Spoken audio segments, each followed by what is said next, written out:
Então, gente, hoje, como eu disse, é a aula mais tranquila. Por quê? O som para vocês está legal? Respondam no áudio, por favor, porque eu tô com fone, não sei se... Para mim tá ok. Tá legal. A outra turma prefere sem o fone, mas acho que tá tranquilo hoje. Então, beleza, vamos lá.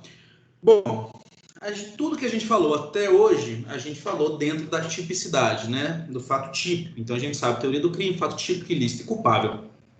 Então, tudo que a gente estudou primeiro o fato típico em si, né? Conduta, né? O nexo de causalidade, conduta, o resultado, o nexo de causalidade entre eles, a tipicidade em si. Então, e depois a gente foi estudando os excludentes, né? Essa parte aí da tipicidade, as coisas que excluem a tipicidade, tá? O erro de tipo, essas coisas assim, em geral. Bom, agora a gente vai entrar na segunda parte, que é fato típico, ilícito ou antijurídico e culpável. Tá? Então, nós vamos entrar hoje na segunda parte da teoria do crime, que é o ilícito.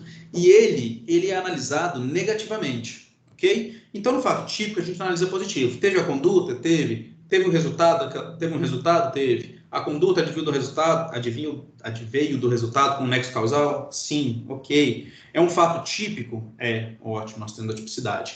Agora, a gente vai analisar, né, e são positivos, nós vamos analisar o negativo. Então, peraí, teve a tipicidade.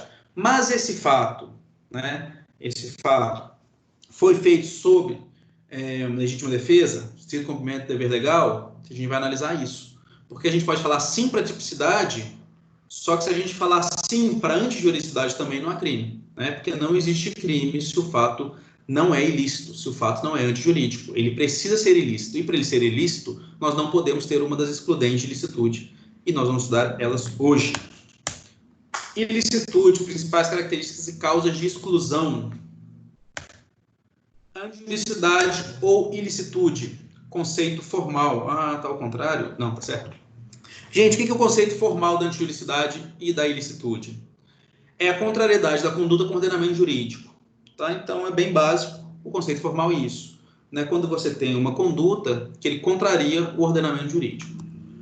Vocês vão entender que o conceito material é um complemento do conceito formal. Contrariedade da conduta com ordenamento jurídico que cause lesão ou expõe a perigo um bem jurídico tutelado. Bom, a maioria dos doutrinadores fala que não faz nenhum sentido essa divisão. Por quê? Porque vamos pensar o seguinte, vamos lá, o conceito formal diz que você tem que contrariar a contrariedade da conduta com o ordenamento jurídico. Então, você tem, a sua conduta tem que contrariar o ordenamento jurídico. Ordenamento jurídico, vamos lá, matar alguém. Gente, vocês acham que vai ter algo no ordenamento jurídico, algo na lei penal, que não seja para defender de lesão ou de algo que expõe a perigo um bem jurídico tutelado? Não faz sentido, seria um artigo inútil. Então, justamente por não haver nenhum artigo que faça isso, não tem como você a sua contrariedade de conduta não ser material. Ela sempre vai ser material, porque não vai existir algo no ordenamento jurídico que não defenda o bem jurídico tutelado, porque a gente estudou na primeira aula que o direito penal serve para defender bem jurídico tutelado.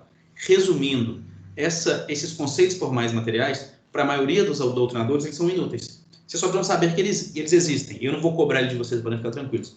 Só precisam saber que ele existe. Alguns doutrinadores separam o conceito formal e material de antijuridicidade, que seria a ilicitude. O que vocês precisam entender? Vão direto no material, que ele é completo. Contrariedade da conduta, então a pessoa tem uma conduta que contraria o ordenamento jurídico. E além de contrariar o ordenamento jurídico, tem que causar lesão ou expor a perigo um bem jurídico tutelado. Bem simples. Então vamos lá, as causas excludentes de ilicitude, as causas de justificação. Por que tem esse nome, gente? Porque você justifica a sua atitude.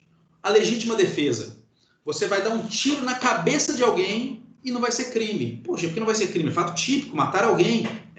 Mas ele não é ilícito. Por que não? Porque eu agi sob a legítima defesa. É uma causa de justificação. Você justifica a sua atitude, você justifica a sua ação, você justifica toda a tipicidade nessa excludente de ilicitude. Ok? Então, temos as cláusulas legais. Legítima defesa, estado de necessidade, exercício regular de um direito e estrito cumprimento do dever legal. Deu para entender quais são as causas de excludente de ilicitude? Então, você vai analisar se o fato é típico. É típico, é. Depois você vai analisar se ele é antijurídico. Como? Pessoa agiu em legítima defesa? Não. Agiu em estado de necessidade? Não. Agiu em exercício regular de direito? Não. Agiu em estrito cumprimento do dever legal? Não. Então, o fato é ilícito. Nós vamos lá agora para a culpabilidade analisar. É simplesmente isso. Agora, se você falar sim para alguma dessas, Ah, ele deu um tiro na cabeça do cara, mas o cara estava vindo armado, uma injusta agressão para cima dele, ou com um machado para cima dele. Então ele agiu em legítima defesa. Então o fato não é ilícito, tem uma causa de justificação, então não é crime. Ah, ele agiu em estado de necessidade, né? Ele realmente estava para se salvar ele precisou sacrificar a vida de outra pessoa. Estado de necessidade? Então neste caso tem uma excludente de ilicitude. Nesse caso, ele não vai responder por esse crime. Exercício regular de um direito. Poxa, ele tirou a liberdade do cara. Tirou a liberdade do cara. Mas peraí, ele não é policial, não estava com mandado de prisão? Estava. Então, ele agiu em exercício regular. Perdão, estrito cumprimento do dever legal, obviamente. Isso seria estrito cumprimento do dever legal. Exercício regular do direito. A pessoa tinha o direito de fazer aquilo. É o caso clássico dos lutadores de boxe. Tá? Eles têm o exercício regular do direito deles. São atletas competidores que estão causando lesão um ao outro. Ah, mas o fato é típico? É, fato típico. Mas é ilícito? Não, porque estão em exercício regular do direito. Ok? Mas claro que nós vamos analisar uma por uma hoje, né? O estado de necessidade, gente, é uma causa legal e está no artigo 24, a explicação do que é estado de necessidade. No artigo 25, tem a explicação do que é legítima defesa. O estrito cumprimento do dever legal e o exercício regular do direito, eles têm definições doutrinárias. Embora a lei fale sobre eles, né, a gente vai ver aqui no 23, vai falar sobre eles, mas a definição deles não tem na lei. Então, a lei fala de todos eles. A lei fala do estado de necessidade, legítima defesa, estrito cumprimento do dever legal e exercício regular do direito, no artigo 23. No 24 fala do estado de necessidade, no 25 fala da legítima defesa, mas a lei não explica o estrito cumprimento do dever legal e o exercício regular do direito, justamente para eles serem bem mais simples. E a gente vai estudar eles aqui, a definição deles é doutrinária e não tem muita controvérsia. Nós temos uma causa supralegal, que é o consentimento do ofendido. O que seria isso? A lei não fala que o consentimento do ofendido é uma causa excludente de ilicitude. Não está na lei. Mas a doutrina viu isso, né? Eu vou explicar uma coisa para vocês que talvez vocês não vejam com clareza ainda, mas vocês vão ver. Pega lá quem tem Instagram. Eu vou gravar um vídeo sobre isso, vocês vão ver. E segue a hashtag lá, direito previdenciário. Eu dou aula de previdenciário, então eu preciso fazer isso, né? Depois você segue a hashtag lá, direito do trabalho. Ou então só dê uma olhada nisso. É todo dia uma jurisprudência diferente. Agora não, porque parou, né? Uma jurisprudência diferente, uma decisão diferente. Então a hashtag é só isso. É decisão, é divergência doutrinária, é isso, e o tempo inteiro. Você curte a hashtag lá. Curte não, né? Passa a seguir a hashtag lá do direito penal. É cara tirando foto de terno no fórum. É só isso. Por quê? Porque o direito penal ele não muda. E nem pode ficar mudando tanto com o direito do trabalho, com o direito previdenciário, nem tanto com o direito civil. Ele é o direito que menos se modifica, justamente porque nós estamos tratando de crime, da última ratio, né, a parte mais importante da sociedade, que é a nossa vida, os bens jurídicos, né, os mais importantes. Você não pode ficar tendo modificações e modificações. Então, eu acredito que os doutrinadores de direito penal, eles ficam meio sem ter um pouco o que fazer, sabe? Ficam meio à toa. E é por isso que eles vão criando essas correntes malucas que vocês vão vendo aí, né? Ah, e se ele atirou no cara depois ele já ter morrido, e antes dele ter morrido, e se o cara for ressuscitado por uma seita satânica e matou ele de novo, e aí eles vão criando, inventando as coisas que nunca vão acontecer na história, só para complicar a cabeça do estudante de direito, né? Eles são muito legais. Estão me ouvindo aí? Tá todo mundo quietinho demais? Fala alguma coisa aí. Sim, tô vendo. Opa, então beleza. Ok. Então a gente vai ver o que o pessoal começou a pensar assim, não, peraí, e se, vamos pensar o seguinte, vamos dar um exemplo aqui. Quem aqui tem tatuagem? Fala pra mim. Quem aqui tem tatuagem? Eu tenho. Opa, quem que tem? Quem falou que tem? Eu, João. João, qual que é a sua tatuagem? Uma delas, que você gosta muito? Eu tenho uma tríade no meu ombro. Você tem quem? Uma tríade, é um triângulo. Ah, perfeito. Ok, João. João, vamos lá. A tatuagem, vocês sabem, ela causa lesões, né? Na verdade, a pessoa vem com agulha e por dentro ali dessa primeira parte da pele, né, eu tenho aqui também, não dá para ver, mais ou menos. Por dentro dessa parte da pele, a pessoa vai injetando a tinta e tal, todas aquelas coisas da tatuagem. Aí, vamos lá. O que o doutrinador começou a pensar? Peraí, o cara que está fazendo tatuagem, ele causou uma lesão na outra pessoa, certo? Certo. Ele agiu em legítima defesa? Não. Ele agiu em estado de necessidade? Foi obrigado a fazer aquela tatuagem? Não. Exercício regular de um direito? Tem na lei falando para fazer tatuagem? Não. Estrito cumprimento do dever legal, né, que é normalmente aplicado aos servidores públicos, né? Estrito cumprimento do dever legal Não. Então, peraí, então a gente tem que prender todos os tatuadores. Porque pela lei, você não pode causar dano numa pessoa e o tatuador está fazendo justamente isso. Então, o que acontece? A gente tem que o doutrinador, ele falhou nesse ponto, ele esqueceu desse detalhe importante. E aí vem a doutrina, muito importante, fiquei brincando aqui, mas muito importante, explicando, não, nós temos uma causa supralegal, uma causa que não está na lei, que é o consentimento do ofendido. O ofendido pode consentir. Se ele consentir, é uma causa excludente de licitude. Então, quando o tatuador tatuou o João, ele causou um fato típico, ele causou uma lesão no João, fato típico, mas com o consentimento do ofendido. Então, nesse caso, né, não é... Ele foi um fato típico, mas é um ilícito. Não está na lei? Não está na lei, é uma causa supralegal. Criação da doutrina e entendimento pacífico da jurisprudência. Causas excludentes de ilicitude. Perfeito? Cadê as mãozinhas para cima? Opa, beleza. Então vamos lá. O que eu pus aí, ó? O Bruce Lee para vocês. Por quê? Porque o professor é bonzinho. Vocês vão acrescentar o E ali no nome do Bruce Lee, um a mais, e vocês nunca mais vão esquecer quais são as cláusulas excludentes de licitude. Do Lee, do Bruce Lee, legítima defesa, estado de necessidade, estrito cumprimento do dever legal e exercício regular do direito. Tem um E a mais apenas. Mas do Bruce Lee, vocês vão lembrar do Lee eternamente. Perfeito? Para não esquecer. Tá? Causas excludentes de licitude. Lembrem-se do Bruce Lee. Legítima defesa, estado de necessidade, estrito cumprimento do dever legal e exercício regular de um direito. Vamos estudar todos eles. Lembrando que se vocês falarem que esses são as causas excludentes de licitude, vai estar certo. O consentimento do ofendido não está na lei. Se você falar, também está certo. Mas se vier numa questão falando assim, são as cláusulas excludentes de licitude, legítima defesa, estado de necessidade, exercício regular de um direito e estrito cumprimento do dever legal, certo.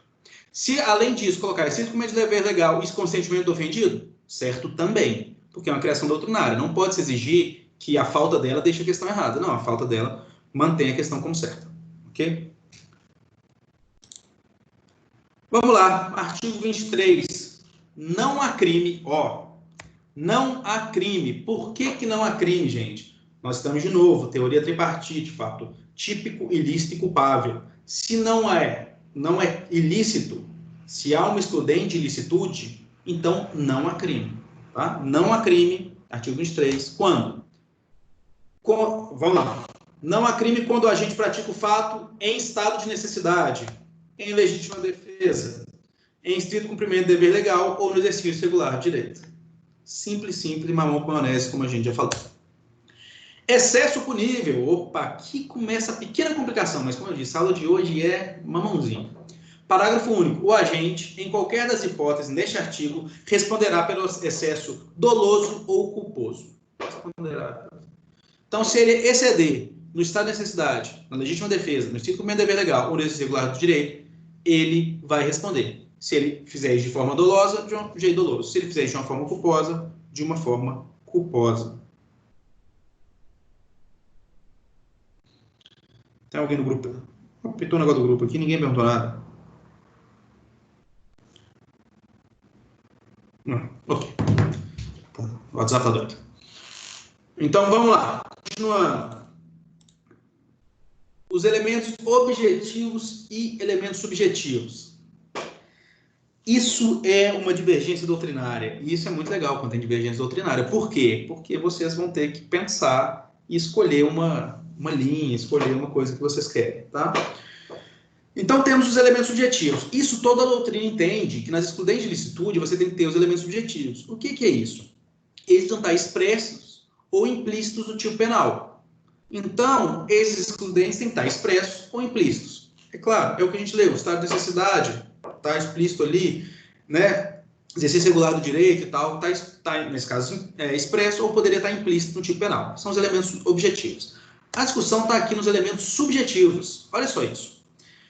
Alguns doutrinadores, eu vou dizer a maioria deles, e eu concordo com eles, mas não fiquem presos a isso, eles acham que você tem que ter um elemento subjetivo, que seria o quê? Consciência de que atua amparado por uma causa de justificação.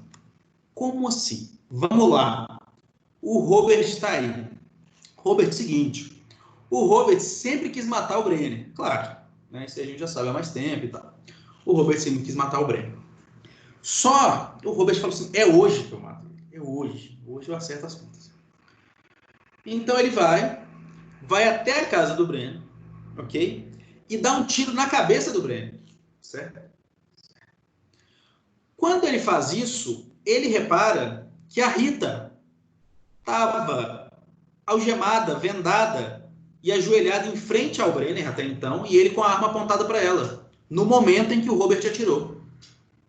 E aí, nesse caso, legítima defesa de terceiros ou não? Respondam-me. Um de cada vez, podem embora. Ah, ótimo. Próximo. Não entendi, professor. Tudo bem, vamos lá. O Robert foi até... Ó, nós estamos falando de legítima defesa, tá, gente? Então eu vou antecipar para vocês. Você pode, legítima defesa, você pode se proteger ou proteger um terceiro. Tá bom? Ok. O Robert foi na casa do Brenner para matar o Brenner. Ele vai lá e mata o Brenner. Só que ele vê depois que o Brenner, ele estava com a Rita algemada e o Brenner iria matar a Rita.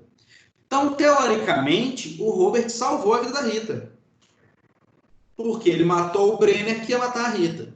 Para vocês, é uma legítima defesa de terceiros ou não? Eu acho que não. Por que não? Eu também Ele, acho que não. após ter matado, né? Foi só após o homicídio que ele viu que tinha uma outra pessoa sobre né, ameaça. Mas aí você está olhando, olha só como é que você falou exatamente o elemento subjetivo. Consciência de que atua amparado por uma causa de justificação. Então, ele não tem consciência de que ele está atuando sobre uma causa de justificação, então não seria legítima defesa. Por isso tem divergência. Tem doutrinador que fala, não, é só o critério objetivo. Ele matou um cara que ia matar outra pessoa, legítima defesa de terceiro. Não precisa ter a consciência de que ele estava salvando uma vida. Boa parte da doutrina a qual eu acho mais correta fala o seguinte, não, ele tem que estar amparado por isso. Ele tem que saber que ele estava defendendo uma outra vida. Porque se ele chegou lá só para tirar, o dolo dele era simplesmente cometer um homicídio e não salvar uma vida. Mas existe essa divergência na doutrina. Ok? Alguns entendem que tem os dois, todo mundo entende que tem que ter o dolo objetivo. Perdão. Todo mundo tem que ter os elementos objetivos. Né? Agora, tem uns que entendem que não tem que ter o subjetivo. Ele não precisa ter a consciência de que ele estava cometendo uma legítima defesa. Que ele estava salvando uma vida. Né? A vontade dele poderia ser simplesmente só matar o Brenner. E aí, como ele salvou uma vida, aquela morte foi uma legítima defesa. Deu para entender a diferença dos dois? Sim.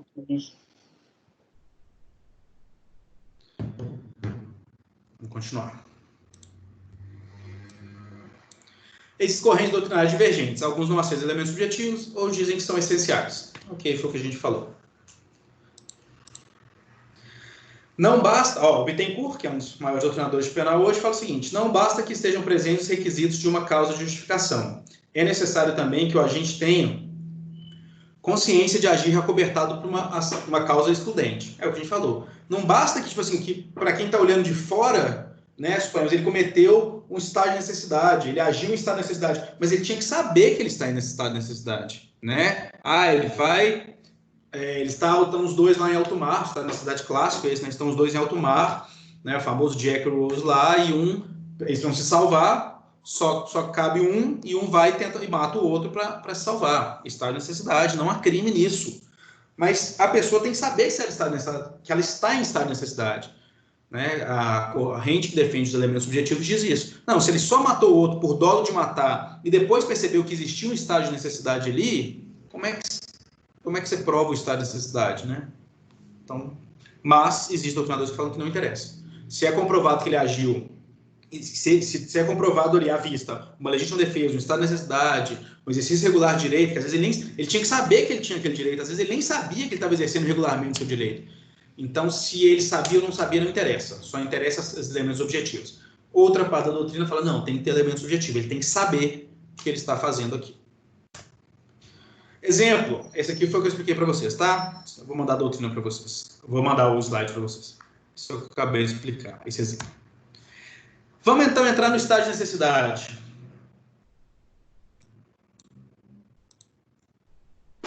Considera-se em estado de necessidade quem pratica o fato para salvar de perigo atual quem não provocou por sua vontade, nem podia de outro meio evitar, direito próprio ou alheio, cujo sacrifício, nas circunstâncias, não era razoável exigir-se. Meu Deus, é muita vírgula. Esse artigo é chato de ler, porque ele tem muita vírgula. Então, ele fica indo e voltando. Ó. Considere-se estado de necessidade. Você já pensa, vai ser tranquilo, já vai explicar. Quem pratica o fato para salvar de perigo atual. Ok. Que não provocou por sua vontade. Então, ele praticou um fato para se salvar de perigo atual. Ok. Então, a gente já tem perigo e atual. Ok.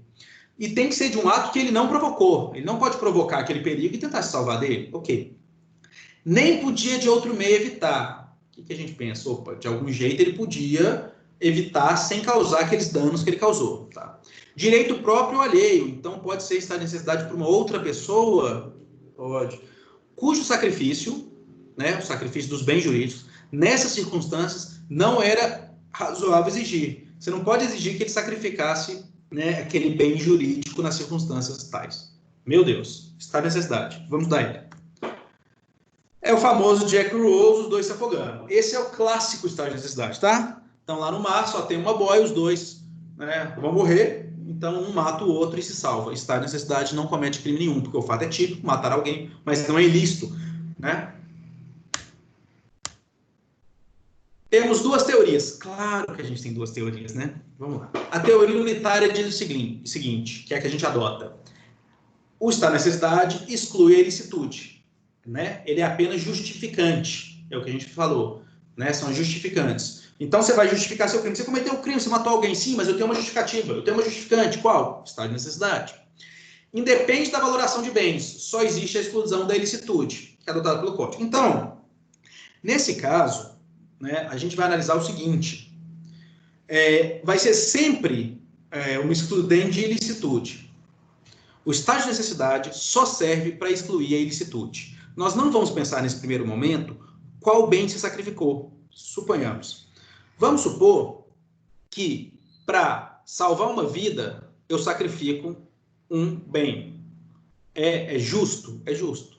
Então, está vindo um caminhão, descendo em toda velocidade aqui no anel rodoviário. Eu estou vendo ele vindo, ele vai passar por cima de mim. Eu vou e jogo meu carro em cima de outros. Eu causei dano? Causei. Mas eu estava em estado de necessidade? Estava. Então, o que eu pesei na minha balança? A vida pelo patrimônio. E muitas vezes eu vou pesar a vida pela vida, como o caso que a gente falou da boia no mar. É a vida pela vida. Ok. Agora, o pessoal começou a pensar, como eu já disse para vocês, o pessoal de penal começa a pensar. Eles falam, cara, vamos pensar numa coisa louca aqui. E eles começaram a pensar uma coisa interessante. E quando o bem é inverso? E se eu sacrificar a vida para defender um patrimônio? Seria estado de necessidade? E aí disso a gente vem com a teoria diferenciadora. Ela fala o seguinte. Você tem, assim como na teoria unitária, a justificante, exclui a ilicitude. Só que ela só serve para quando o bem se sobrepõe ao bem menor ou se equivalem. Então, suponhamos, eu sacrifico um patrimônio para salvar uma vida, eu sacrifico um patrimônio para salvar um patrimônio, eu sacrifico uma vida para salvar uma vida. Ok, justificante, estado de necessidade, não há crime. Mas e se eu sacrificar uma vida para salvar um patrimônio? Aí essa teoria fala o seguinte, não, aí não. Aí a gente tem um exculpante, não é mais uma justificante. E aí a gente vai sair da ilicitude lá na culpabilidade, que a gente ainda vai estudar, e a gente vai excluir a culpabilidade. Então, quando o bem menor sobrepõe ao bem maior, você tem uma exculpante. Então, você tem uma justificante quando os bens são iguais, ou quando você sacrifica um bem menor pelo um bem maior. Você sacrifica um patrimônio de bater um carro para não atropelar uma pessoa. Em estágio de necessidade. Ok? Você sacrifica uma porta de um prédio pegando fogo, de uma casa pegando fogo, para salvar a vida de uma pessoa que está lá dentro. Você causou um dano? Causou. Você destruiu uma porta. Você quebrou uma porta, dano ao patrimônio particular. Mas você salvou uma vida. Deu para entender? Essa é a justificante. Agora, eles falam, se você fizer o contrário, você sacrificar uma vida para defender um patrimônio, por exemplo, então você vai sacrificar o bem mais importante para defender um bem menos importante. O que seria isso? Para o nosso código, o Código Penal adotou que isso vai ser só atenuante de pena lá na frente. Nós vamos estudar. Não é estado de necessidade. O estado de necessidade é só quando você sacrifica o bem de mesmo valor ou quando você sacrifica um bem de valor menor por um de valor maior. Essa teoria diferenciadora fala que não, fala que concorda com isso, mas diz que quando você sacrifica um bem de valor maior por um de valor menor, você teria cometido uma exculpante. E aí lá na culpabilidade vai excluir, vai deixar de ser crime também. Ok? O nosso código não entende assim. O nosso código entende que, lembra, estado de necessidade é apenas quando você sacrifica bens de igual valor ou quando você sacrifica um bem de valor menor por um bem de valor maior. Bom? Então vamos lá, vamos começar a pegar todos aqueles pontos entre as vírgulas que a gente foi estudando. Salvar de perigo atual. Então, tá. Maior parte da doutrina, então vocês vão ver que, principalmente no estado de necessidade, gente, tem divergência doutrinária de cima a baixo. Tomem cuidado com o que vocês forem ler, porque tem doutrinador renomado que tem opinião sozinho aqui no estado de necessidade. O cara é um doutrinador renomado, todo mundo segue o livro dele, quando chega no estado de necessidade, só ele pensa de um jeito. Então vamos lá, salvar de perigo atual. A maior parte da doutrina entende que o perigo tem que ser atual, mas também pode ser em sua iminência. Vamos lá, esse aqui é o duelo maior da doutrina. Por quê? Porque tem uma parte da doutrina, e vamos pôr que é quase 50-50, que fala assim, não, a lei fala salvar de perigo atual. O doutrinador quis dizer perigo atual. E acabou. Não é um perigo iminente. Então vamos lá para frente. Ninguém em nenhuma doutrina fala que você pode agir em estágio de necessidade por um período passado. A casa pegou fogo, terminou, pegou todo fogo lá na casa. Aí você vai e quebra uma porta para tentar salvar alguém. Já apagou, o incêndio já acabou, já não está em estado de necessidade, a casa já pegou fogo, já passou. Então, no passado não pode. E remoto também não pode. Nossa, vai ter um estado de necessidade daqui a 3, 4 dias. Não, você tem tempo, não é mais, né, nesse estado de necessidade. Você pode se programar, você pode evitar. Então, toda a doutrina entende assim. No passado e remoto, não. Mas a divergência está no eminente. Uma parte da doutrina fala assim, não, o código falou salvar de perigo atual, é o que está acontecendo agora, não o que está prestes a acontecer. Se está prestes a acontecer, não interessa. Você só pode salvar do perigo agora. E outra parte, a qual eu de novo concordo, fala o seguinte, não, peraí, você vai esperar acontecer algo que está prestes a acontecer para você agir? Os danos podem ser muito maiores. Embora tenha que tomar cuidado para você não chegar num perigo remoto, que é tipo assim, poderia ou não acontecer, estava para acontecer daqui a um tempo, isso é perigo remoto, isso não. Mas o perigo iminente está ali para acontecer, está nas vias de acontecer, vai acontecer, para mim você já pode agir em estado de necessidade nesse caso. Muita divergência doutrinária, peguem as suas opiniões e moldem elas na sua mente. Outra, que não provocou por sua vontade. Aqui tem outra divergência doutrinária gostosa aqui. Hoje é bom, as divergências são boas. Vamos lá. O que acontece, gente? Eu não sei se vocês sabem, mas o Dário tá aí, Dário? Dário, 1, 2, testando o som. Dário. Eu estou. Tá. O Dário, eu não sei se vocês sabem, ele tá abrindo um cinema em Itabira, né? A sala de cinema e tal, né? Nova, linda a sala de cinema que o Dário tá abrindo, muito legal mesmo. Só que a Juliana já tem uma sala de cinema em Itabira famosa. Só que como a Juliana nunca teve concorrência, ela foi deixando a sala dela ficar mais, né, mais de boa. Nunca teve concorrência, sempre ganhou dinheiro lá, o pessoal ia lá para ver os filmes, né, modernos, Lagoa Azul, essas coisas assim, os filmes bons e tal. Enfim, o que acontece? A Juliana fala assim, vê o cinema do Dário e fala, nossa, cara, não acredito, eu vou perder meu dinheiro, eu vou morrer de fome, não tem jeito e tal. O que a Juliana faz? A Juliana, propositalmente, põe fogo na lixeira do cinema. E começa a pegar fogo no cinema do Dário. E as pessoas saem se debatendo e tal, né? Vocês lembram daquele episódio triste da Boate Kiss, né? Não sei se vocês lembram há mais tempo. Se bem que tem muito tempo, eu estou mais velho mesmo. Enfim. Então, assim, as pessoas saem se debatendo, saem brigando e tal, se empurrando, causando lesões, dependendo, causando até a morte para conseguir sair dali, aquele, né, todo mundo com medo de morrer. Isso é um estado de necessidade clássico, né, gente? Tá pegando fogo o lugar, você vai falar, por favor, com licença, deixa eu passar. Não, você sai se empurrando, você espreme a pessoa na parede, você pisa em cima dela, você joga ela pro lado, você dá um jeito. Estado de necessidade para todo mundo. Menos para quem? Menos para Juliana. E ela estava lá dentro. Mas olha só, fala o seguinte no artigo, quem não provocou por sua vontade. Gente, a Juliana, ela provocou o incêndio. Ela pode depois causar lesões nas pessoas, pisar nas pessoas, empurrar as pessoas para poder sair de lá? Não, ela não pode fazer isso. ela não pode, ela pode fazer, mas ela vai responder por todas as lesões, tudo que ela causar, ou até as mortes que ela causar, ela vai responder de forma dolosa. Por quê? Porque ela não estava em estágio de necessidade. Porque ela causou. Ah lá, vamos voltar no artigo? Olha o que diz o artigo. Considere-se em estágio de necessidade quem pratica o fato para salvar de perigo atual que não provocou por sua vontade. Então, se ela provocou, ela não pode alegar estágio de necessidade. Até aqui é tranquilo, o dolo é tranquilo. A divergência doutrinária vem na culpa. Vamos supor que a Juliana, eu já falei para ela parar com isso, mas ela fica fumando direto. Eu falei, para com isso. Toda hora ela sai de sala para fumar, eu falo, você está perdendo aula, isso não é bom para você, para com isso. Mas a Juliana continua fumando, para com isso. E ela vai fumando. E aí um dia ela estava no cinema. E ela, cara, ela não aguentou ficar sem fumar nem no cinema. Você vê o nível do vício dela, tá sinistro, né? E aí o que aconteceu? Ela começou a fumar dentro do cinema, porque ela sabe que não pode.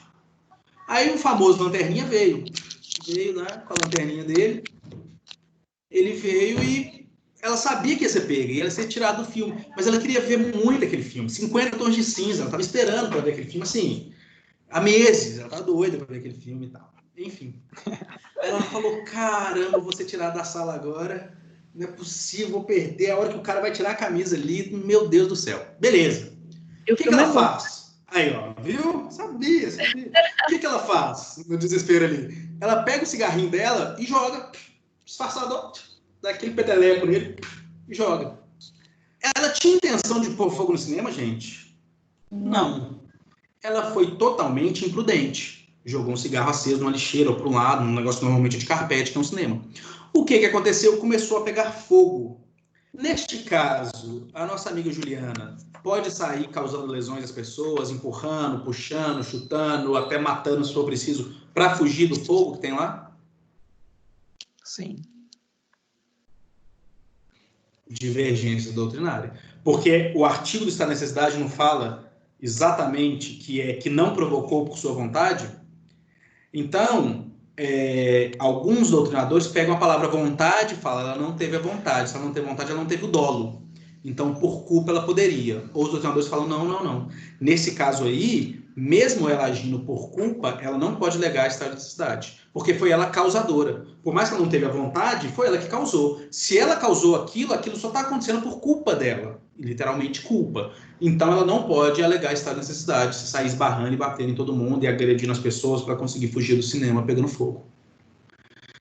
Divergência doutrinária, escolha os seus lados, né? Famoso. Então, esses dois exemplos estão aqui para vocês lembrarem, tá? Não tem resposta. Eu acredito que a maioria da doutrina hoje entende que por culpa ela poderia sim, tá? Estar em estado de necessidade. Mas tem doutrinador que fala que não. Aí vai depender do pensamento de vocês aí, qual vocês vão se filiar. Evitabilidade do dano. Então, o que acontece? Nós estamos lá no cinema. O cinema pegou fogo, tá todo mundo lá. Aí, o que vai acontecer nesse caso? A Renata tá aí. A Renata já tem um tempinho que ela quer dar uns tapas na Rita, sabe? Ela já não curte a Rita, não. Já tem um tempo. Ela aproveita daquilo ali e tá todo mundo saindo de boa. O fogo tá tranquilo, tá controlado e dá para sair de boa. A Renata sai correndo desesperada, dá uma pancada na Rita, joga ela longe, fala, não, tem que sair, tô desesperada aqui, vai pegar fogo, nós vamos morrer. E fala que estava em estado de necessidade. Gente, isso não é estado de necessidade. Por quê? Olha o que a lei diz. Evitabilidade do dano. Deixar de praticar a conduta ou praticar a conduta menos gravosa. Então, no estado de necessidade, muito contrário não, mas diferente da legítima defesa, a gente tem que sempre buscar o meio menos gravoso. Se você consegue sair do cinema sem agredir ninguém, você deve sair sem agredir ninguém. E se você agredir, você está excedendo. E aí nós vamos estudar depois dos excessos. Se você consegue tomar uma atitude, suponhamos, tem uma casa pegando fogo. Aí tem duas portas abertas e uma fechada. Você vai lá e derruba a porta fechada para entrar na casa no mesmo cômodo. Você não tinha como ter atitude menos gravosa e não causar o dano? Tinha. Então você vai responder pelo excesso. Você vai responder por aquele dano que você causou. Deu para entender?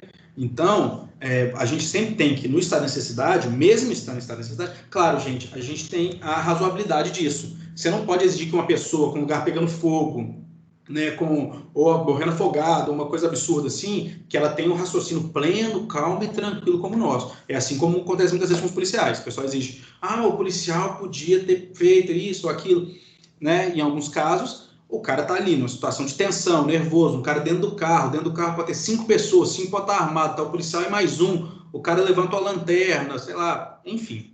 Né? Claro que todas essas situações têm que ser ponderadas pelo fato concreto. Você não vai exigir que a pessoa, num local que poderia se dar um estado de necessidade, pegando fogo, por exemplo, ela tem a mesma calma que a gente aqui discutindo. Ou que o juiz lá julgando. Esse é o grande problema. Não vai ter. Mas a gente usa a razoabilidade. Ela poderia sair mais tranquila, mas ela ficou nervosa e acabou derrubando umas pessoas? Bom, ok, mas eu acredito que sim, pode ser considerada essa necessidade, ela não vai responder por essa lesão. Mas não precisava fazer nada do que ela fez, ela foi lá e agrediu, e bateu, e empurrou, e socou o nariz e tal, e estava todo mundo saindo controladamente. Então, no estado de necessidade, você tem que tomar as atitudes que causem, né, menos lesões. Ok? Continuando. Direito próprio ou alheio, fala isso no artigo também. O que é isso?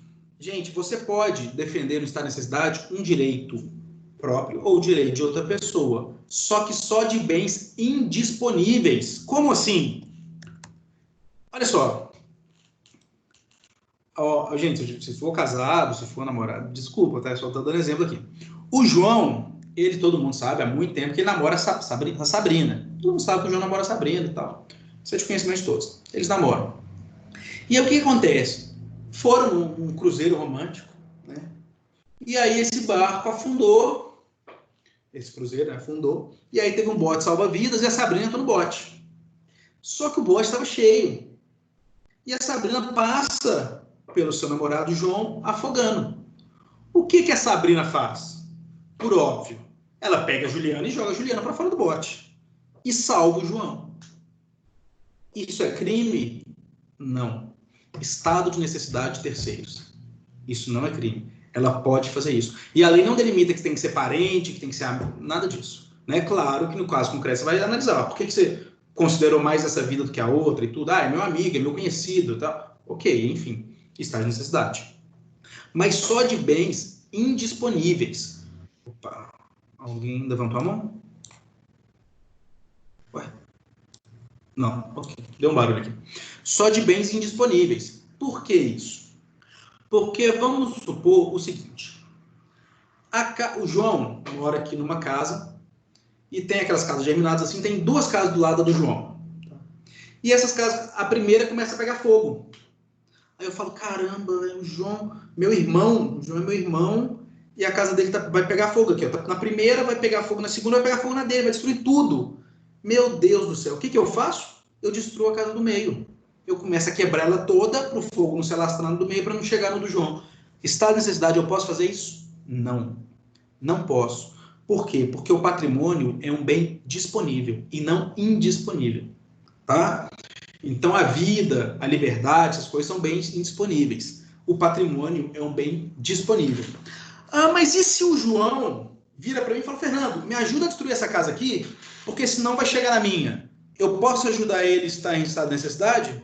Ou não? Eu que ajudei ele. Ele está protegendo o bem próprio. Bem próprio você pode proteger no estado de necessidade, mesmo que seja disponível ou indisponível, né? Em estado de necessidade, você pode proteger o seu patrimônio. Claro que pode. Você pode proteger a vida, óbvio. No estado de necessidade de terceiros, pode falar, João. Não, porque você perguntou, aí tá próprio ou a lei. No caso, se ele pedir ajuda, você pode, não? Exatamente. Se o João me pedir ajuda para destruir a casa que dá do lado dele antes de chegar na dele, aí eu posso. Por quê? Eu estou com a anuência do proprietário do bem disponível, do possuidor do bem disponível. Então, eu estou ajudando ele, eu estou com a anuência dele. Ele falou, Fernando, quebra lá para mim, tá? Eu não consigo, eu sou cadeirante, eu não consigo, quebra lá, senão vai chegar na minha casa. Aí eu posso fazer e alegar estado de necessidade. Mas por ele, alheio, como diz no artigo, só para bens indisponíveis. Só no caso que eu dei o exemplo da vida. Então, quem que era a esposa dele? A Sabrina, né? Aí Sabrina joga a Juliana para fora do barco, do bote, porque não cabia mais ninguém, para salvar o João. Bens indisponíveis, claro, a vida, estado de necessidade, terceiros, alheio, ótimo, perfeito. Mas, para a casa dele que está pegando fogo, bem patrimonial que é disponível, eu não posso agir para um bem alheio, desde, a não ser que tenha anuência do proprietário. Alguma dúvida até aqui? Não respondam todas, que eu vou ficar chateado. Ô, Fernando, você já viu aquele caso dos exploradores de caverna? Eu já ouvi falar muito sobre isso, mas você fala qual específico? É o livro. É porque nós fizemos um trabalho no primeiro semestre e aí o pessoal estava falando sobre esse estado de necessidade. Mas aí eu perguntei se você conhecia, para ver se, na sua opinião, se lá Tem enquadraria. uma divergência, né? É a divergência que teve também naquela do avião que caiu nos Andes para o canibalismo. É a mesma, é tipo isso, é a mesma. É a mesma linha de raciocínio. Um avião que caiu nos Andes e as pessoas começaram a sortear quem teria que morrer, ou ceder uma parte do corpo para os outros comerem, para a maioria das pessoas conseguirem sobreviver. E não desse dos Andes não foi considerada essa necessidade. Então isso vai do julgamento de quem está olhando ali, no caso. Caso a caso, né? Esse caso é complicado.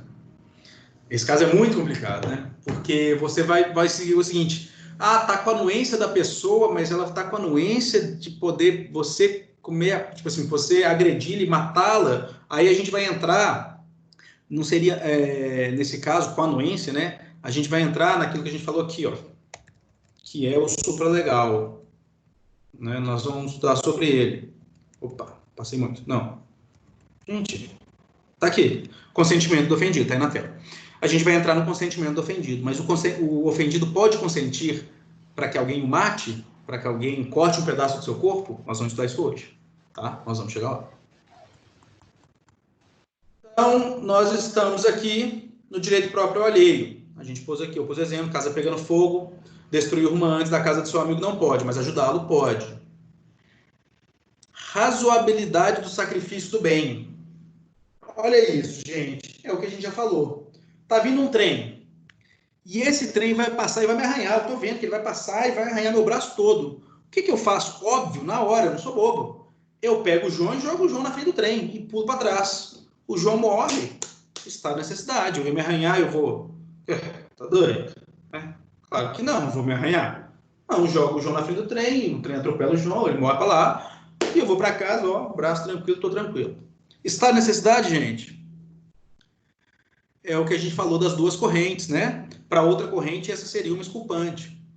Mas para a gente aqui, não. O Código Penal não adotou. Então, você tem que ter a razoabilidade do sacrifício do bem. Ou bens de mesmo valor, valores parecidos, né? Porque tem coisa que você não vai conseguir medir certinho. Ou valores parecidos, ou você sacrificar um bem menor por um bem maior. Você sacrifica uma porta, um dano ao patrimônio para salvar uma vida. Você sacrifica um carro para não atropelar uma pessoa, né?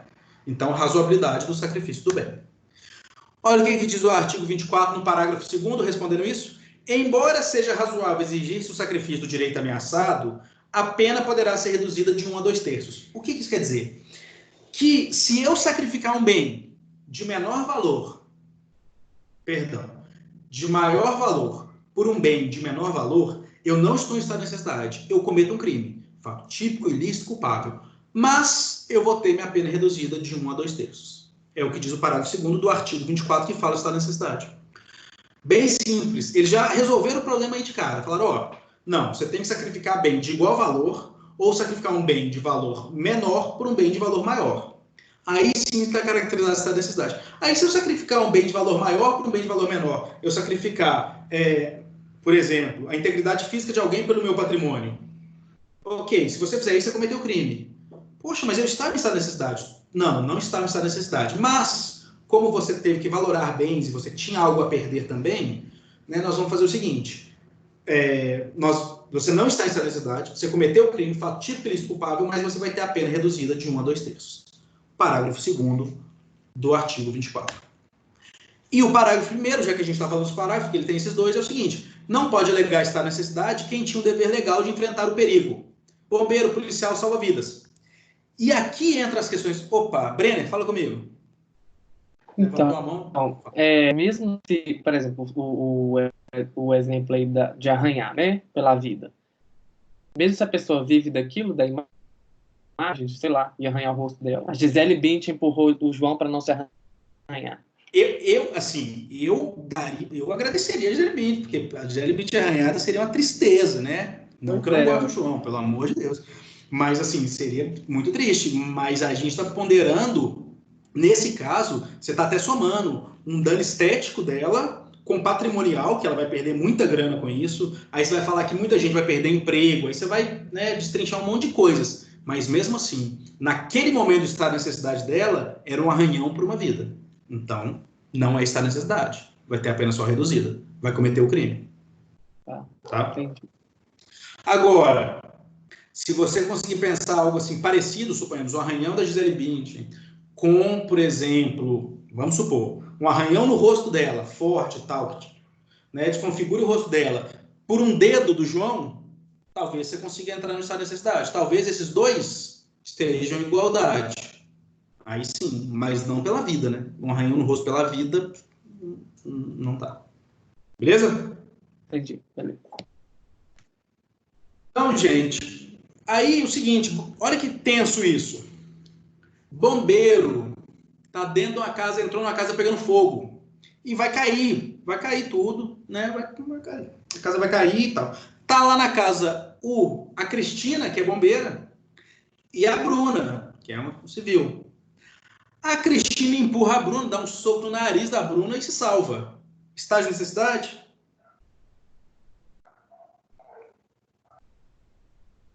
Talvez? Aqui é De jeito bombeiro. nenhum, né? Não é não. Exatamente, não é estágio de necessidade porque ele é bombeiro. E se for o contrário? E se a Bruna der um soco na Cristina para se salvar? Estágio de necessidade?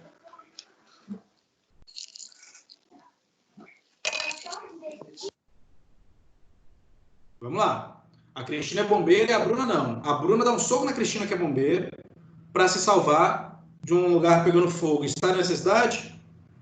Eu acho que não, porque a não ser que não tivesse outra forma dela sair de lá.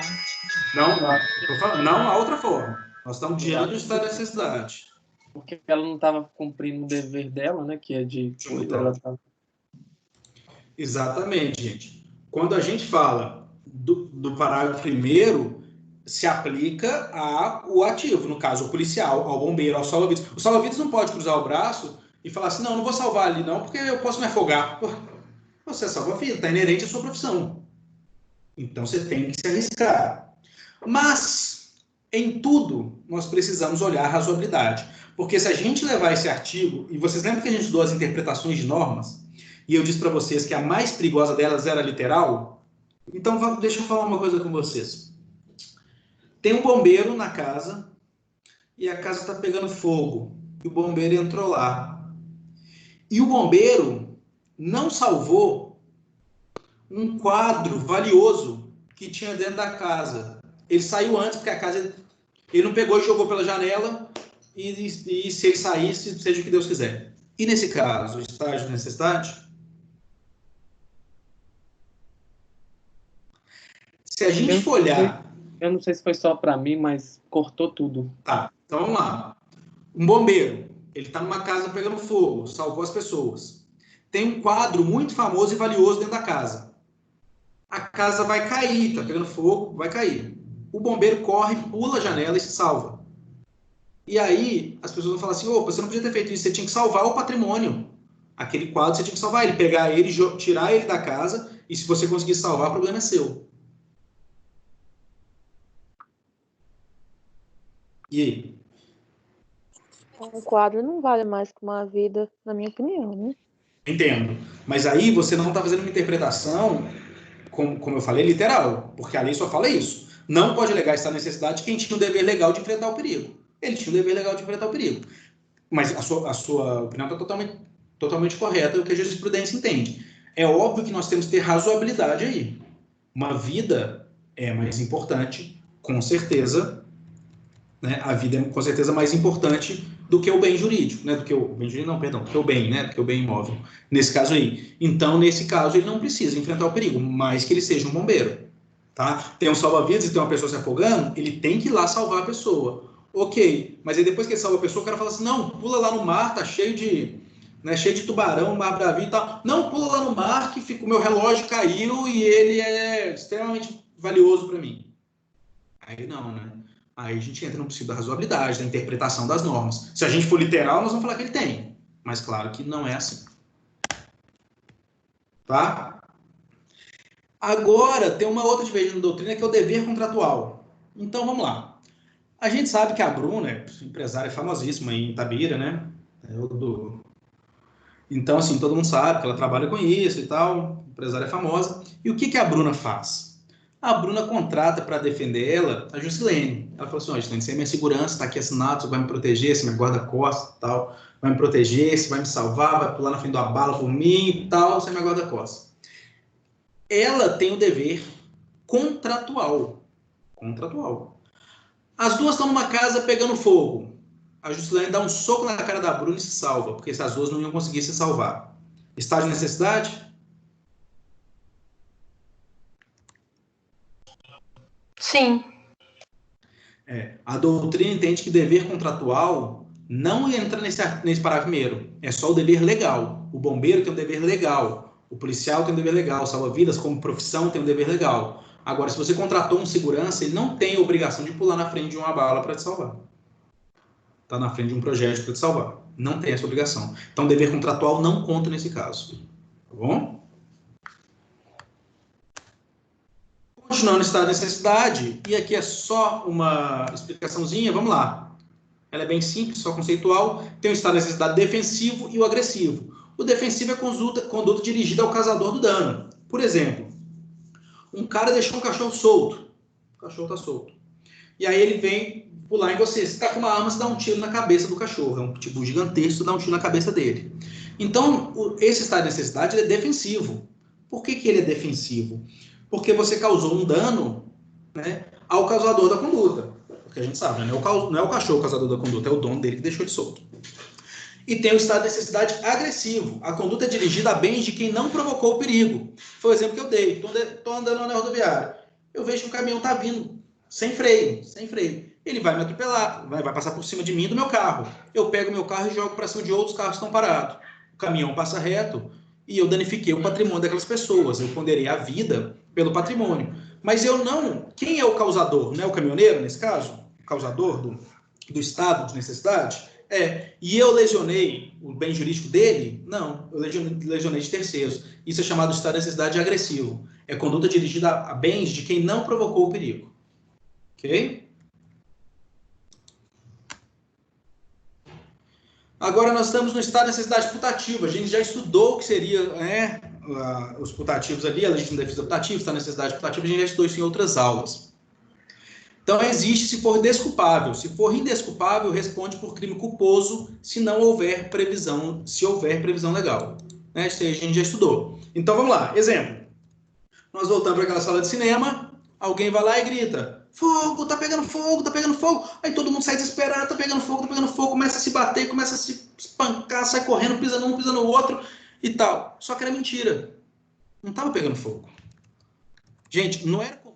Alguém grita fogo. Todo mundo começa a correr desesperado e tal. É um estado de necessidade putativo. Putativo é o quê? Imaginário.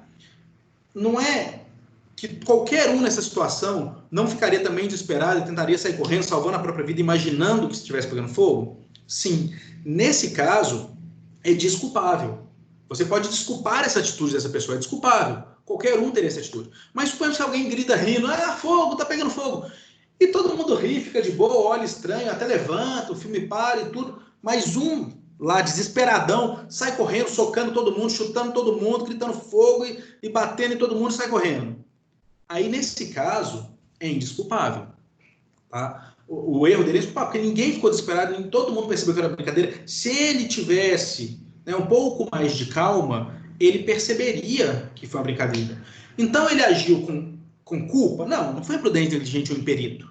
Ele agiu com dolo de lesionar as pessoas para saírem do seu caminho, mas achando que ele estava no estado de necessidade putativo. Só que neste caso, nesse segundo exemplo, ele é indesculpável. Essa atitude dele tem como você falar assim, mas poxa, né, você não faria igual? Não, porque ninguém mais fez igual. Qualquer pessoa no lugar dele poderia pensar um pouco mais, por mais que realmente é um estado de necessidade putativa, ele realmente imaginou que ele estava acontecendo, mas dava para ele pensar um pouco melhor. Nesse caso, se os crimes que ele cometer tiverem previsão legal, ele responde de forma culposa por eles, tá? Que a gente chama de culpa imprópria. Por que culpa imprópria? Porque ele agiu com dolo de lesionar essas pessoas, mas no estado de necessidade putativo. Então, o que a lei faz? Por política criminal, aquele famoso jeitinho, pô, a gente não vai punir esse cara por dolo, ele achou que tá pegando fogo. Aí, por outro lado, fala assim, mas caramba, né? Não dava para, é indesculpável, não dava para ele achar que tava pegando fogo. O pessoal até riu, o pessoal até brincou, pelo amor de Deus. Então, o que nós vamos fazer? Vamos dar um jeitinho. Ele cometeu condutas por dolo, é muito pesado.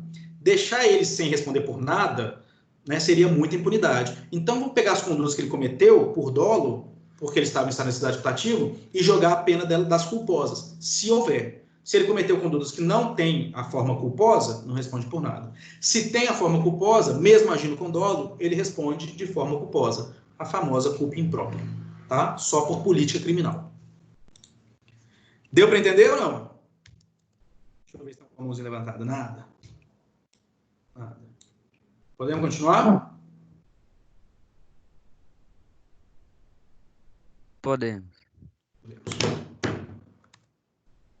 Voltando. E a dificuldade econômica? Caso clássico. Pai chega em casa, não tem dinheiro para dar comida para os filhos estão morrendo de fome, um filho dele já está de cama, assim, não comer há 3 dias, e ele não consegue mais, fala, pai, eu vou morrer, eu não aguento mais, e tal, eu vou morrer. Esse cara vai lá, pede para os vizinhos, pede esmola, pede tudo, ninguém dá, ele entra no supermercado, furta lá um biscoito, furta um pão, corre em casa e dá para o seu filho comer. Né? Furto família. Estágio de necessidade ou não, gente? Sim. Mas vamos tomar um cuidado, tá? A gente pode entrar nisso depois, né? O crime de bagatela, né? Que a gente já estudou, o princípio, né? Da insignificância. Mas tomem cuidado, isso não pode ser banalizado. Para ser decretado estado de necessidade, tem que ser algo que está inviabilizando a sobrevivência. Tem que ser muito grave. Tem tipo assim, não, se ele não desse essa comida pro filho dele agora, o filho dele morre. Por quê? É diferente da bagatela do princípio da insignificância. Muitas vezes o cara furta um shampoo e dá princípio da insignificância, porque aquilo ali, um shampoo para o Carrefour, por exemplo, é insignificante para o patrimônio dele. E a pessoa é réu primário e tal, sem violência ou grave ameaça, a gente estudou sobre isso. Ok. Mas nesse caso aqui não é estado de necessidade. Eu já fui assaltada com essa desculpa. Oi? Eu já fui assaltada com essa desculpa. É mesmo? Aham. Conta pra gente. O assaltante disse que estava me assaltando porque era pai de família. Tá certo. Todo pai de família pode assaltar alguém aí, porque tá liberado aí pela Juliana. E o que ele levou, Juliana? Você pode falar, não? Bom, ele levou minha bolsa. Não teve agressão nem nada, só eu que bati nele. E tá certo, isso. Entendi. Porém, ele tinha segurado minha bolsa e eu tava segurando a camisa dele. Aí ele tirou a camisa e saiu correndo. Ó, que sexy. Entendi. Mas usou essa desculpa. Pai de família. Não, e assim, nós não vamos entrar nisso, até no GPITA nós vamos entrar nisso, tá, gente? Nós vamos entrar numa coisa que muita gente não gosta muito lá, nós vamos discutir principalmente essa questão social, né? Porque se a questão social influencia na criminalidade e tal, por que a maioria dos criminosos são de classe mais baixa, a gente vai discutir se realmente a maioria dos criminosos são de classe baixa, ou se a polícia só prende os de classe baixa, nós vamos discutir tudo isso lá. Mas não vamos entrar nessa parte de política criminal aqui, né, de criminologia e política criminal aqui. Vamos nos atentar ao seguinte, ao caso da Juliana aqui, o que ela contou, é exatamente isso. Se a pessoa furta um shampoo, ela pode entrar na bagatela, no princípio da significância, mas ela não pode entrar no estado de necessidade. Ela não pode falar assim, ai meu Deus do céu, meu cabelo estava horrível, eu precisava de um shampoo. Pelo amor de Deus, né? Não é estado de necessidade, é um absurdo desse. Agora, não, se eu não pegasse esse pão agora, o meu filho ia morrer de fome. Ou eu ia morrer de fome, tem 5 dias que eu não como. Aí é diferente. Aí sim, a gente está diante do estado de necessidade. Tá bom? Então, tomem cuidado do estado de necessidade, de dificuldades econômicas, que é só quando ele inviabiliza a sobrevivência. Tem que ser muito sério para se tornar um estado de necessidade. Na verdade, para algo ser um estado de necessidade, tem que ser sério. Nesse caso aqui, principalmente, para não banalizar. Tá bom? Porque senão vai estar todo mundo todo dia comendo Outback falando que está com fome. Ah, vim aqui porque eu estou com fome. Ah, vim comer aqui porque eu estou com fome.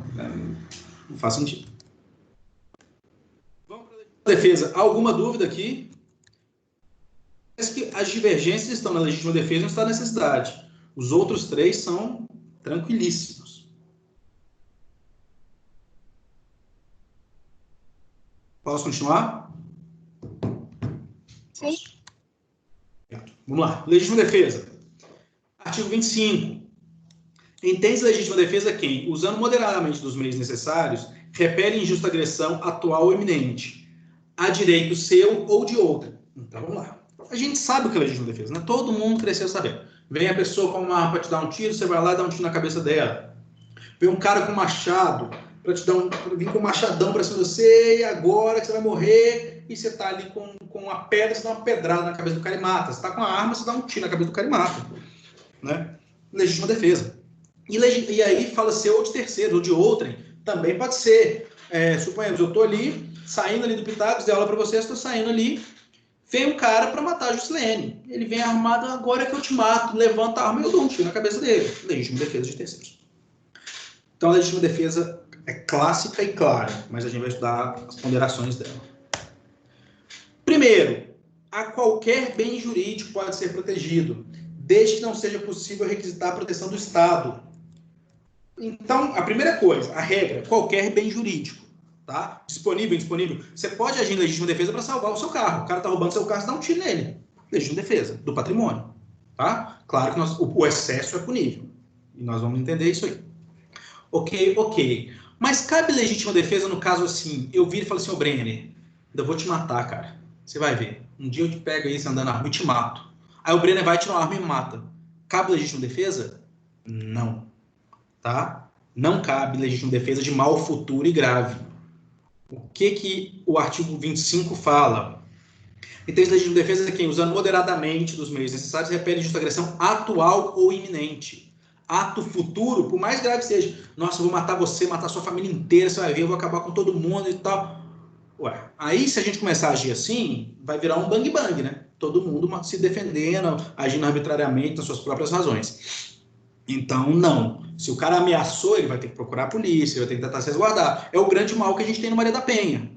A mulher procura a polícia e fala, ok, procurei a polícia, fiz uma medida protetiva. Aí fala pra gente assim, mas ele tem que ficar a 500 metros afastado de mim, um raio de 500 metros, ok.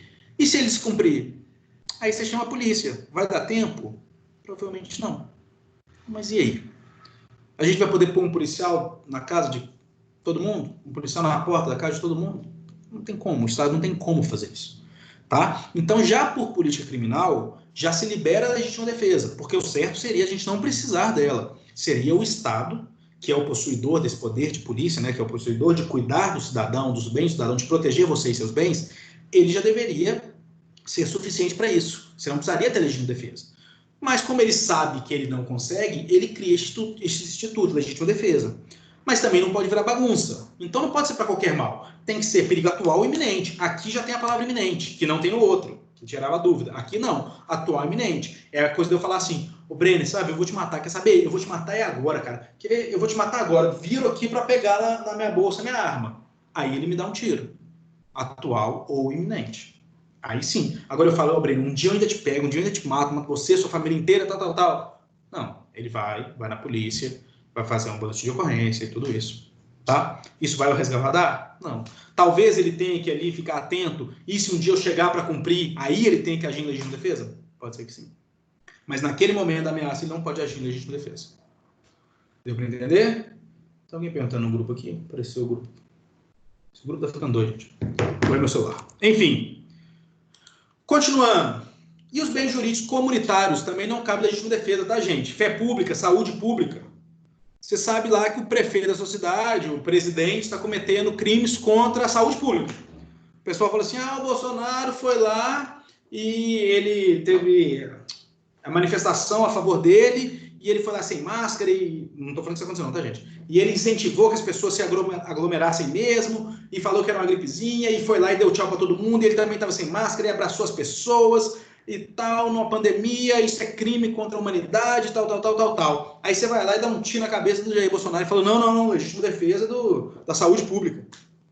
Não, gente. Pode até ser que no futuro ele venha responder por isso.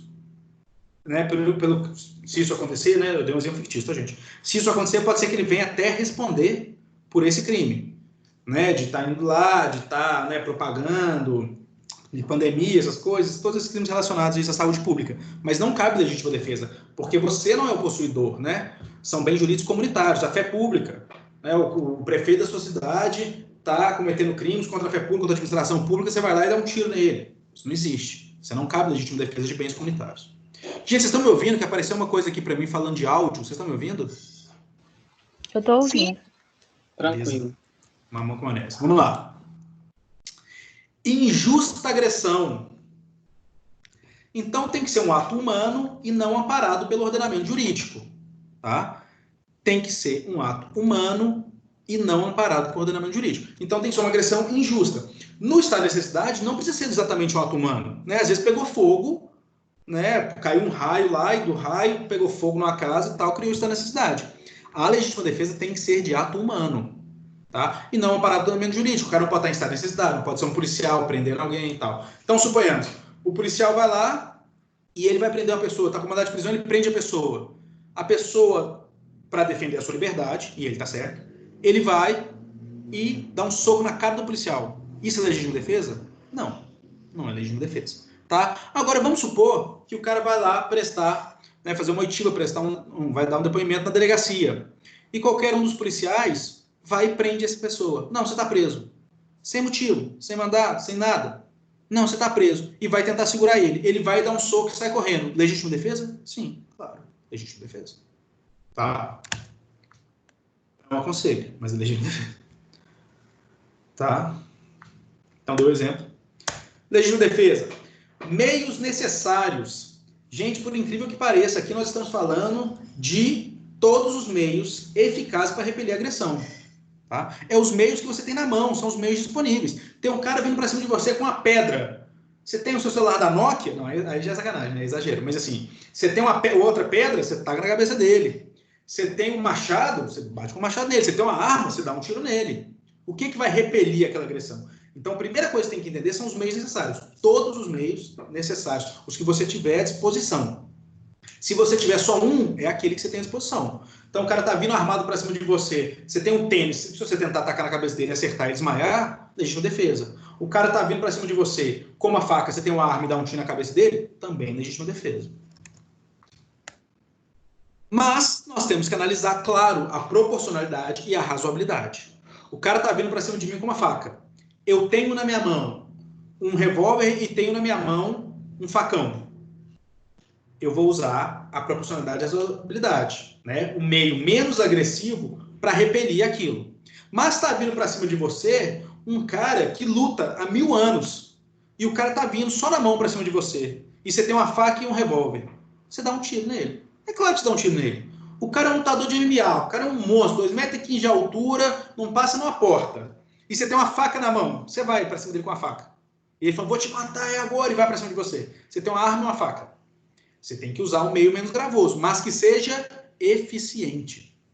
Nesse caso, para a maioria das pessoas, ter uma faca, nesse caso, não é eficiente. Se você tem uma faca e uma arma, você vai utilizar a arma de fogo e dar um tiro nele.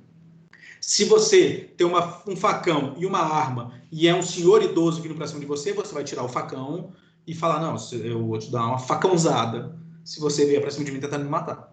Entende? Por isso que a gente tem que usar, e por isso que a legítima defesa ela é muito do caso concreto, porque tem que olhar a proporcionalidade e a razoabilidade. Continuando o que eu já acabei de falar, quando houver diversos meios para repelir a agressão, deve-se sempre optar pelo menos gravoso, mas eficiente. Lembrando, menos gravoso, mas eficiente. Razoabilidade e proporcionalidade. Não adianta você usar o menos gravoso e ineficiente, né? A pessoa está vindo para cima de você com a faca e você pega e você tem uma pedra pequena e taca nela. E você está com um facão na mão e você não tira. Ah, não, tem que usar o menos gravoso, estou com uma pedra aqui. Não, tem que ser um meio eficiente. E dos eficientes, o menos gravoso. Moderadamente é aqui que pega, galera. Além de utilizar os meios menos gravosos, né, o meio menos gravoso, deve fazê-lo de forma moderada. Então, o cara tá vindo para cima de você. Você pega, ele vai vir, quer te matar e vem para cima, você dá uma facada nele. Passa a faca no peito dele assim, faz um corte. Opa! Vai continuar vindo? Não. Ok, você repeliu a agressão. Acabou ali. Ali você repeliu a agressão. Ali a legítima defesa está perfeita. A partir dali é excesso. Ali é o marco, que a gente chama de marco, tá? Que nós vamos estudar. O famoso marco. Momento que a agressão cessa. 1 disparo ou 8 disparos? Vamos lá. Eu quero perguntar isso aqui para... Deixa eu ver quem está quietinho aí, ó. Na calada. A Renata Chamela não me respondeu. A Sabrina tá aí? Sabrina, 3, 2, 1. Já casei ela hoje, ela ficou brava comigo. Ok. Jussara, tá aí, Jussara? Eu tô.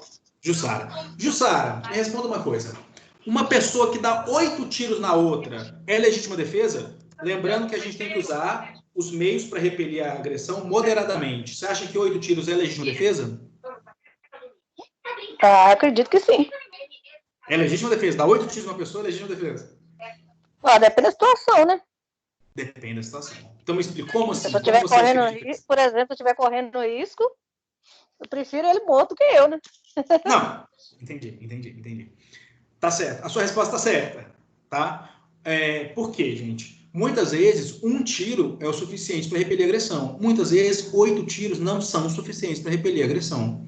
Então, depende do caso concreto. Tá? Então, tá vindo um cara para cima de mim. Eu dei um tiro nele. Ele tá igual o zumbi, igual que continua vindo. Tô drogadão lá. Eu dei um tiro, ele tomou um tiro e continua vindo. Eu dei outro e continua vindo. Cara, isso acontece, tá? Se vocês soubessem. Cara, já teve uma vez que tinha um cara muito louco, com um amigo meu, isso eu contei na quarta, né? Acho que foi para vocês, não. É um primo meu que é policial lá no Pará. Isso. Aí meu primo, que é policial no Pará, o que acontece? Tinha um cara muito louco. Ele tava louco mesmo. O pessoal descarregou o spray de pimenta no cara. Descarregou. Lá no Pará, isso, gente, com o meu primo. Você acredita que todo mundo saiu passando mal e o cara continuou de boaça, brigando, xingando, chutando, não sentiu absolutamente nada de tão drogado que ele tava. Alguém levantou a mão? Então, pedidozinho, o que é isso? Levantou a mão. Sabrina, fala comigo, Sabrina. Será que ela mandou no grupo? Boa noite. Boa noite. Na hora que você me chamou, não consegui abrir o microfone, tá bom? Tranquilo. Próximo exemplo, usarei você, Sabrina. Não, já te casei hoje aqui, não sei se você sabe. Não, tá tranquilo. Então, beleza. Então, gente, e aí jogou o spray de pimenta no cara e o cara tava tão drogadaço, tão louco, que todo mundo passou mal com o spray de pimenta e o cara continuou de boa. Os policiais todos passaram mal e o cara ficou de boa. Tem caso do cara tomar 5 tiros na cabeça de ponto .40. Minha arma tá ali na sala. Depois eu mostro pra vocês. A ponto .40, que é a arma que a gente usa normalmente, a gente tem outras, né, mas a gente costuma usar no dia a dia. A ponto .40 é um canhão. Você dá um tiro no joelho da pessoa, ele estoura o joelho, a pessoa não anda mais. É um canhão, juro pra vocês. E a pessoa tomou 5 na cabeça e continuou vindo pra cima, de tão louco que ele tava. Tá? Então, assim, não dá pra gente medir isso por quantidade. Por isso que eu perguntei, 1 tiro ou 8, não dá. Às vezes um cara tá vindo pra cima de você, você dá um tiro nele, que às vezes nem acerta, você já repeliu a agressão. Tá? Não é o ideal você arriscar. O cara tá vindo pra cima de você, você dá um tiro nele pra acertar. Mas suponhamos que você não acerte o tiro. Você errou o tiro, você é ruim de mira, tremeu a mão, tá nervoso e errou o tiro. O cara assustou e saiu correndo, acabou. Legítima defesa, repeliu a agressão. Você vai responder pelo disparo de arma de fogo? Não. Legítima defesa. Jussara, você quer perguntar alguma coisa? Não, é mais ou menos. Tá. Então, legítima defesa. Então, depende. Tá? Não tem como responder exatamente isso. Mas aí tem um marco. E esse marco é o que eu quero que vocês fiquem atentos. Quando eu dei 3 tiros no cara, ele tomou 3 tiros e parou de vir para cima de mim, levantou a mão, ou caiu no chão, ou não me oferece mais, né, perigo, ali acabou a legítima defesa. Tudo que eu fizer depois disso, eu vou responder. Eu dei 1 tiro no cara, ele saiu correndo, eu corri atrás dele, falei, agora você vai vir comigo? Eu vou responder, por tudo que eu fizer com ele depois disso. Entendeu? A legítima defesa, o marco é, cessou a injusta agressão. O cara disse, agora que eu te mato, levou um facão, eu tirei uma arma. Ele, opa, desculpa, soltou o facão no chão e foi embora. cessei. Eu preciso dar o tiro? Não. Cessei a injusta agressão. O cara veio pra cima de mim, agora eu te soco, eu tirei um facão e passei o facão no peito dele. Ele, não, pelo amor de Deus, saiu correndo. Eu vou atrás dele? Não. Eu cessei. No Brasil, não existe o que alguns chamam de direito à covardia ou dever de covardia. No Brasil não existe o dever de covardia, que é o quê? Você primeiro tem que tentar fugir para depois tentar a legítima defesa. No Brasil não existe isso. Você pode tentar a legítima defesa de cara. É diferente do estado de necessidade, que você tem que agir nos meios, né, causando os menores danos e tal, e sempre tentar a melhor forma. Na legítima defesa, não. Você não tem o dever de covardia. Você não tem o dever de tentar fugir primeiro, embora você possa. Tá? Vamos supor... vamos entrar nessa outra parte para a gente falar sobre esse dever de covardia. Mas antes vamos falar sobre o atual e iminente. A gente já falou isso no estado de necessidade, se aplica à legítima defesa.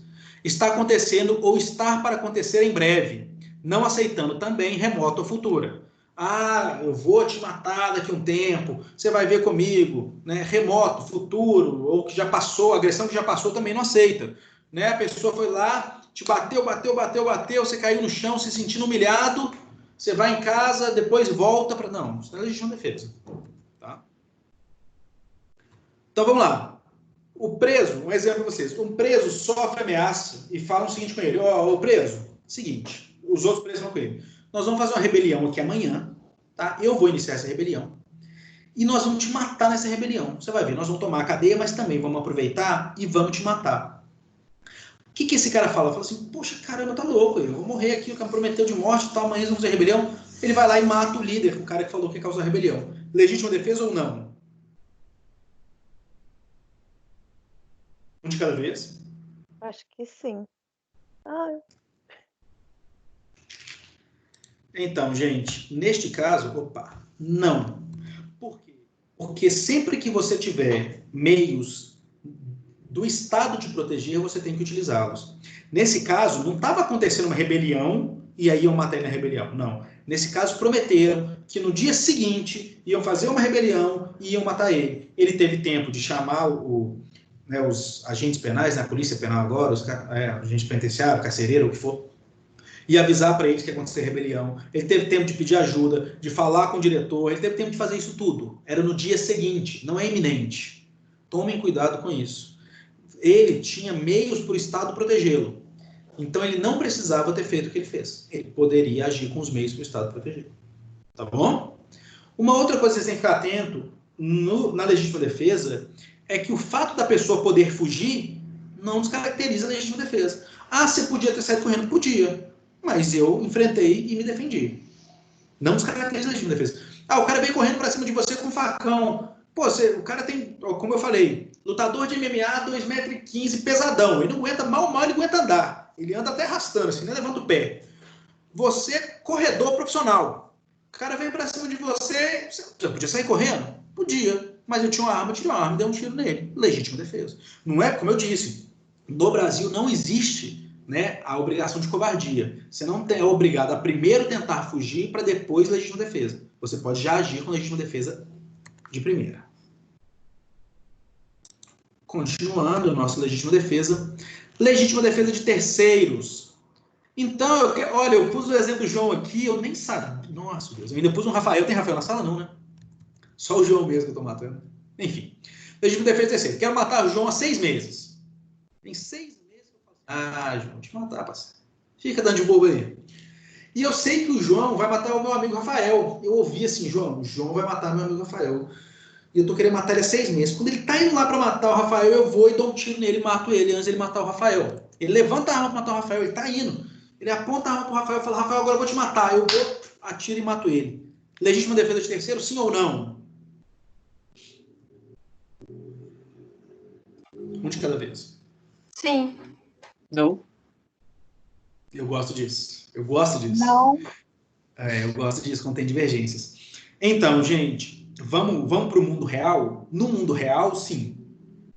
Porque é óbvio que ele vai alegar e você não vai provar. Você pode até provar que ele tinha um desentendimento, tá? Mas você não vai conseguir provar o ânimos dele, né? A vontade dele. Você não vai conseguir provar que ele foi ali porque ele aproveitou da situação e já queria matar aquele cara. Mas no campo dos estudos, no campo da ideia, isso não é legítima defesa. Porque a gente já falou, legítima defesa tem que ter o ânimo de proteger. Você tem que ter o ânimo de salvaguardar. Você tem que saber que você está. Você não pode se aproveitar e falar assim, beleza. O que eu falei, está a necessidade da Renata. A Renata sabia que aquilo que ela estava nessa necessidade, que ele está pegando fogo, não precisava agredir, acho que foi a Rita, né? E ela foi lá e bateu na Rita. Ela se aproveitou. Não é essa a necessidade. É a mesma coisa aqui. Nesse caso que eu dei o exemplo, ele se aproveitou, ele já queria, o ânimo dele era matar o cara, não era proteger o amigo. Ele já queria matar o cara, ele aproveitou que o cara ia matar o amigo, foi lá e matou o cara. No mundo real, quem vê isso de fora, legítima defesa de terceiros, acabou. Mas no campo das ideias, no exemplo que eu dei, falando esse ânimo dele, o ânimo dele era só matar o cara, não era proteger. Nesse caso, não é legítima defesa de terceiros. Apenas bens indisponíveis, a mesma coisa do outro lado. Você não pode usar legítima defesa para bens disponíveis. Do mesmo jeito, os bens disponíveis necessária anuência do possuidor. Então, eu posso salvar o carro de um amigo meu? Não. Mas você fala, pelo amor de Deus, Fernando, me ajuda a salvar meu carro aqui e tal, legítima defesa e tal, nesse sentido, aí eu posso ajudá-lo. Sim, isso eu posso. Tem mão levantada aí? Tem. Cristina, fala comigo. Ô, professor, Sim. Ali no exemplo atrás, que você falava do direito próprio alheio, que jogar alguém do bote para salvar uma outra vida é um estado de necessidade, né? Sim. Então, ele é excludente de licitude pelo estado de necessidade. Perfeito. Eu joguei alguém do bote para salvar outra vida. Agora, neste caso aqui, que não caberia legítima defesa se é eu matar alguém para poder livrar da morte outra pessoa? Cabe, legítima defesa perfeita de terceiros. O que não cabe, que eu dei o exemplo, é que você queria já matar o outro. Você só se aproveitou que ele ia matar um amigo e matou ele. Por isso que não coube. Mas se suponhamos, eu tô andando na rua, aí eu vejo uma pessoa apontando uma arma pro Brenner, eu vou lá e mato a pessoa. Entendeu? Legítima Essa defesa é legítima defesa. Perfeito. Legítima defesa de terceiros, perfeito. O meu ânimo tem que ser de proteção. Eu tenho que ter vontade de proteger. O exemplo que eu dei, como eu disse, só funciona como exemplo e só funciona para estudo, para sala de aula. No dia a dia isso não funciona, porque o cara vai matar o outro e claro que ele vai falar que matou para proteger. Mas dando o exemplo que a gente sabe que ele queria matar o outro, ele tinha vontade de matar o cara há muito tempo, ele se aproveitou daquilo e não queria proteger nada, queria só matar, o que ele cometeu foi um homicídio, não legítima defesa. Não tem excludente de licitude aí. Tá bom? Entendi. Robert, fala comigo, parceiro. Ô, Fernando. Sim. Voltando naquele exemplo lá rapidinho do caminhão. Claro. Por exemplo, se acontecer uma situação ali, o caminhão tá vindo na sua direção, né? Aí você vai tentar repelir a injusta agressão. Aí você acaba atingindo uma pessoa inocente sem querer, né? Isso foi um erro seu lá na execução. Só para você, cuidado, né? Não é injusta agressão nesse caso que seria legítima defesa, tá falando de estado de necessidade. Ah, sim. Só a terminologia, mas eu entendi o que você quis dizer. Então o caminhão tá vindo, vai passar por cima de você, você, em estado de necessidade para salvar a sua vida, que é um bem mais importante, bate e causa danos a terceiros. Pode continuar. Aí, supõe que essa pessoa ela venha morrer, falecer por traumatismo craniano. Isso vai descaracterizar a sua legítima defesa? Vida por vida. Lembra do peso dos bens jurídicos? Se eu tentei proteger apenas meu carro, o caminhão ia arranhar meu carro, o caminhão ia arranhar meu carro, ele ia estourar só meu retrovisor ali e tal, e aí eu saí muito e acabei matando alguém, aí a gente entra naquelas condições que a gente disse. Você, pelo bem menor, sacrificou um bem maior. Nesse caso, você vai ter uma redução de pena, mas você vai ter cometido o crime, não é estágio de necessidade. E aí você vai cometer o crime como se ele fosse culposo. Lembra? Você vai ter cometido homicídio de forma culposa, nesse caso, tá? E ter essa redução de pena. Agora, se você, para salvar sua vida de um caminhão que ia passar por cima de você e provavelmente iria te matar, e você mata uma outra pessoa, é a sua vida para ela. É o mesmo caso da boia no mar. É a sua vida pela dela. Mas é estado de necessidade. Estado de necessidade, claro. Estado de necessidade. Agora, estado de necessidade se você sacrificou um bem igual ou um menor para o maior. Se você sacrificar um bem maior para o menor, não é essa necessidade, tá? Sim, você vai responder. O Robert falou legítima defesa, eu fiquei com medo, né? Não, isso que eu falei. Não, eu que expliquei para ele. Ele estava começando a dar o exemplo de legítima defesa, mas ele quis dizer estado de necessidade. Ele começou a falar a legítima defesa, mas estado de necessidade. Só, gente, uma coisa de direito civil, só para vocês não ficarem perdidos. Nesse exemplo meu, que eu tirei meu carro e bati em carros de terceiros, eu estou em estado de necessidade para o direito penal e para o direito civil. O direito civil também tem o estado de necessidade, não sei se vocês já estudaram isso. Nesse caso, cabe ação contra mim. Mesmo estando, é o único caso de ato ilícito no direito civil que cabe indenização. O único caso é o estado de necessidade. Na legítima defesa, o direito civil não cabe indenização, e nenhum outro caso cabe. No estado de necessidade, cabe indenização. Então, eu saí ali, desviei, para o cara não me atropelar, bati no carro dos outros, eu tenho que pagar a indenização. Eu posso entrar com ação de regresso contra o caminhoneiro para que ele me pague. Tá? Mas cabe indenização, só para vocês saberem como funciona essa indenização no direito civil. Continuando.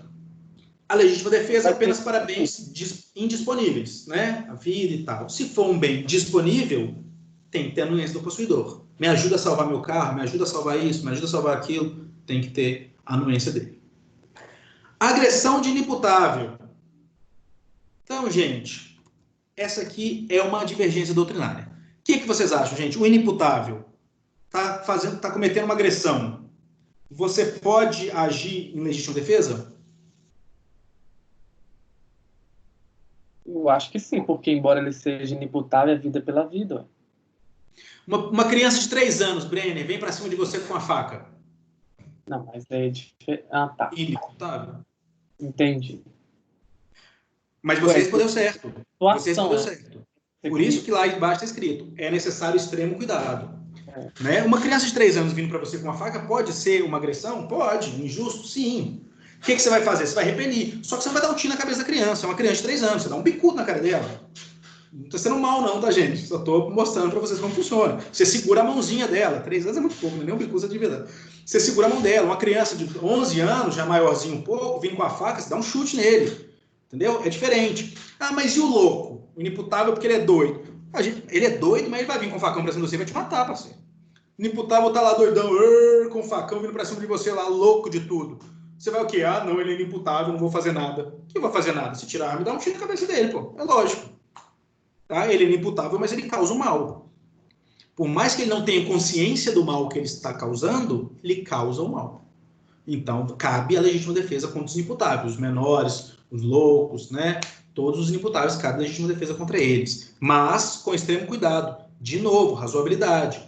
Né? Uma criança, uma coisa assim, você não vai, mesmo você podendo usar algum meio, né, para repelir aquilo ali, você, talvez de uma criança vindo para cima de você. Uma criança vindo para cima de você com um facão, talvez a melhor forma seria sair correndo. É exigido isso, mas razoavelmente talvez seja a melhor forma. Tá? Peguei um quadro de um professor lá de Ouro Preto, do legítima defesa e estado de necessidade. Vamos ver as diferenças? Vamos lá, legítima defesa. Agressão contra um bem jurídico. Né? Estado de necessidade. Conflito entre bens. Então tem um bem ali e um conflito entre bens. Na legítima defesa não tem conflito. É um bem jurídico sendo agredido. Legítima defesa. Advém de conduta humana. Sempre conduta humana. Legítima defesa só advém de conduta humana. Estado de necessidade. Pode vir de conduta humana, animal ou evento natural. Como eu disse, caiu um raio, pegou fogo numa casa, criou um estado de necessidade. Legítima defesa. A ação do defendente se volta contra o agressor. A ação pode ser contra terceiro ou contra uma coisa. Tá? Você pode quebrar uma porta. Você pode realmente, no estado de necessidade, agredir alguém para sair daquele local. Ou até o causador, no caso do fogo lá. Suponhamos que acho que foi a Juliana? Meu Deus, eu sou péssimo nome. A Juliana, né? A gente deu o exemplo que pôs fogo no cinema, ela ficou na porta segurando, todo mundo vai morrer, ninguém vai sair. Você pode agredir ela e sair de lá, estado de necessidade. Pode ser até o causador. Na legítima defesa, tem que ser contra o agressor. Você não pode causar uma coação. Um cara vai vindo para cima de você para matar um outro, você fala, então vou matar sua mãe. Né? Não, tem que ser contra o agressor. Para ser legítima defesa, tem que ser contra o agressor. Né? Destruir parte do imóvel de um vizinho para escapar de um incêndio. É o que a gente deu de exemplo. Legítima defesa. Repulsa à agressão pode resultar na violência de bem jurídico de valor maior do que o bem jurídico protegido. Pode. O cara está roubando seu carro, ele abriu a porta do seu carro para entrar, você dá um tiro nele. Você está trocando muitas vezes a vida por um patrimônio, mas a legítima defesa permite isso. Claro, de novo, razoabilidade. Né? Você não pode se exceder, passou o marco, não pode exceder, mas também tem que ter razoabilidade. No estado de necessidade, o bem jurídico protegido deve ser de igual valor ou superior. Você protege um bem superior ou um bem de igual valor. Na legítima defesa, a vítima não precisa fugir da situação de risco. Como eu disse, não tem aquela questão de você ter que correr, tentar correr primeiro, tentar fugir primeiro. Não, você pode já de cara agir com legítima defesa. Tá? Não exige a covardia no direito brasileiro. No estado de necessidade, se houver outros meios, a pessoa deve fazer o meio de uso deles. Tá pegando fogo aqui. Aí tem uma porta cheia de gente que se você for passar por lá, você vai acabar machucando todo mundo. E uma janela, tá no primeiro andar, não tá pegando fogo nem nada. Você tem que pular a janela. Você não pode agredir as pessoas e depois alegar essa necessidade se tinha um outro meio para você fazer. Tá? Então, finalizamos dois aqui, os dois principais que dão tumulto. O resto é tranquilinho. Alguma pergunta para a gente continuar? Não tem nenhuma mãozinha levantada. Professor Fernando. Sim. Tem intervalo? Não. Vocês querem um intervalinho agora? Porque está acabando. As outras duas são bem rápidas. Vocês que sabem. A gente termina em umas 9h10. Ou faz um intervalo. Pode ser 9h10, termina então. Opa. Vamos lá. Estrito cumprimento do dever legal. Eu falei, mas não prometi não, viu, Brenner? Vai que, né? Vai que, gente. Então, vamos lá. Estrito cumprimento do dever legal. Gente, não tem definição. Por quê? Como eu disse para vocês, eles estão no artigo 23, mais o 24 e o 25 fala de necessidade de legítima defesa. Não tem o 26 falando do estrito cumprimento do dever legal. Falou no 23 que não comete crime quando está no estrito cumprimento do dever legal e exercício regular do direito. Mas o próprio artigo não pegou tempo, não demorou tempo, o legislador não criou um artigo para explicar o que é estrito cumprimento do dever legal. Porque a gente entende o que é estrito cumprimento do dever legal. Ele não precisou fazer isso. Então, não há conceito no código. É o dever legal dirigido a pessoas que trabalham no poder público, normalmente. Tá? O estrito cumprimento do dever legal é a pessoa que trabalha no poder público. É o oficial de justiça que vai lá e penhora um bem na casa do cara, porque o juiz mandou. Tem que penhorar o carro dele, tem que penhorar a televisão dele. Um policial que tira a liberdade do outro por mandado de prisão. Ok? Então, se você está agindo no estrito cumprimento do dever legal, você não cometeu crime. Gente, quando você vai na casa da pessoa, pega um bem de uma pessoa e vai embora, você cometeu qual crime? Ai, meu Deus do céu. Meu coração até parou agora. Furto, ok. Subtrair coisa alheia móvel para cima ou para outra. Artigo 155 do Código Penal. Furto. Aí, o que o oficial de justiça faz? Vai, entra na casa da pessoa, pega a televisão dela e vai embora. O que o oficial de justiça cometeu?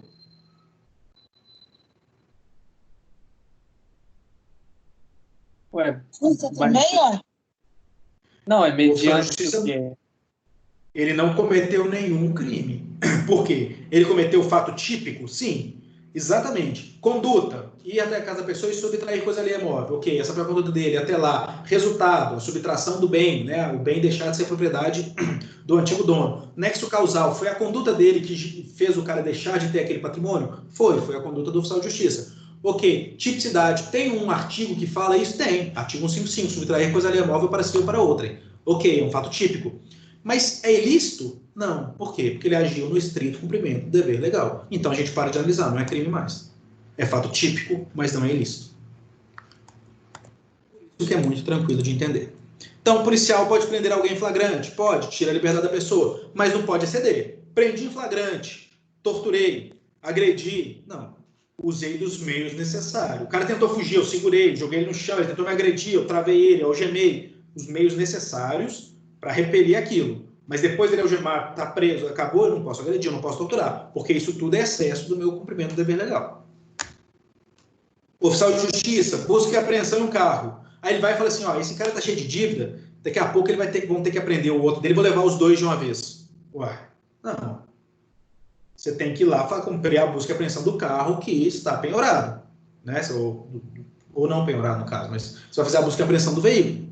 O oficial de justiça vai lá para isso. Ele não pode supor, daqui a pouco eu vou ter que fazer de novo, já vou fazer de 2, 3, da casa, do carro, da televisão. Não existe isso. Tá? Gente, o policial que atira num detento para não deixar ele fugir, está no estrito cumprimento do dever legal? O policial tem o dever legal, né? No caso hoje a polícia penal, tem o dever legal de não deixar o preso fugir. Se ele atira nele, é estrito cumprimento do dever legal? Sim. Claro. Não, gente. Nesse caso é excesso, tá? O cara vai fugir. Olha só o seu sobrepesamento de bens. Entre o cara fugir e você atirar nele, você deixa ele fugir. Você corre atrás dele, você aciona a polícia, você cerca ele, tal, né? Agora, você não pode atirar num cara que está fugindo. É diferente, tá? Sobrepesar bem os dois. Embora existem correntes divergentes, mas a maioria da doutrina entende que nesse caso não. A função do policial é não permitir que ele fuja?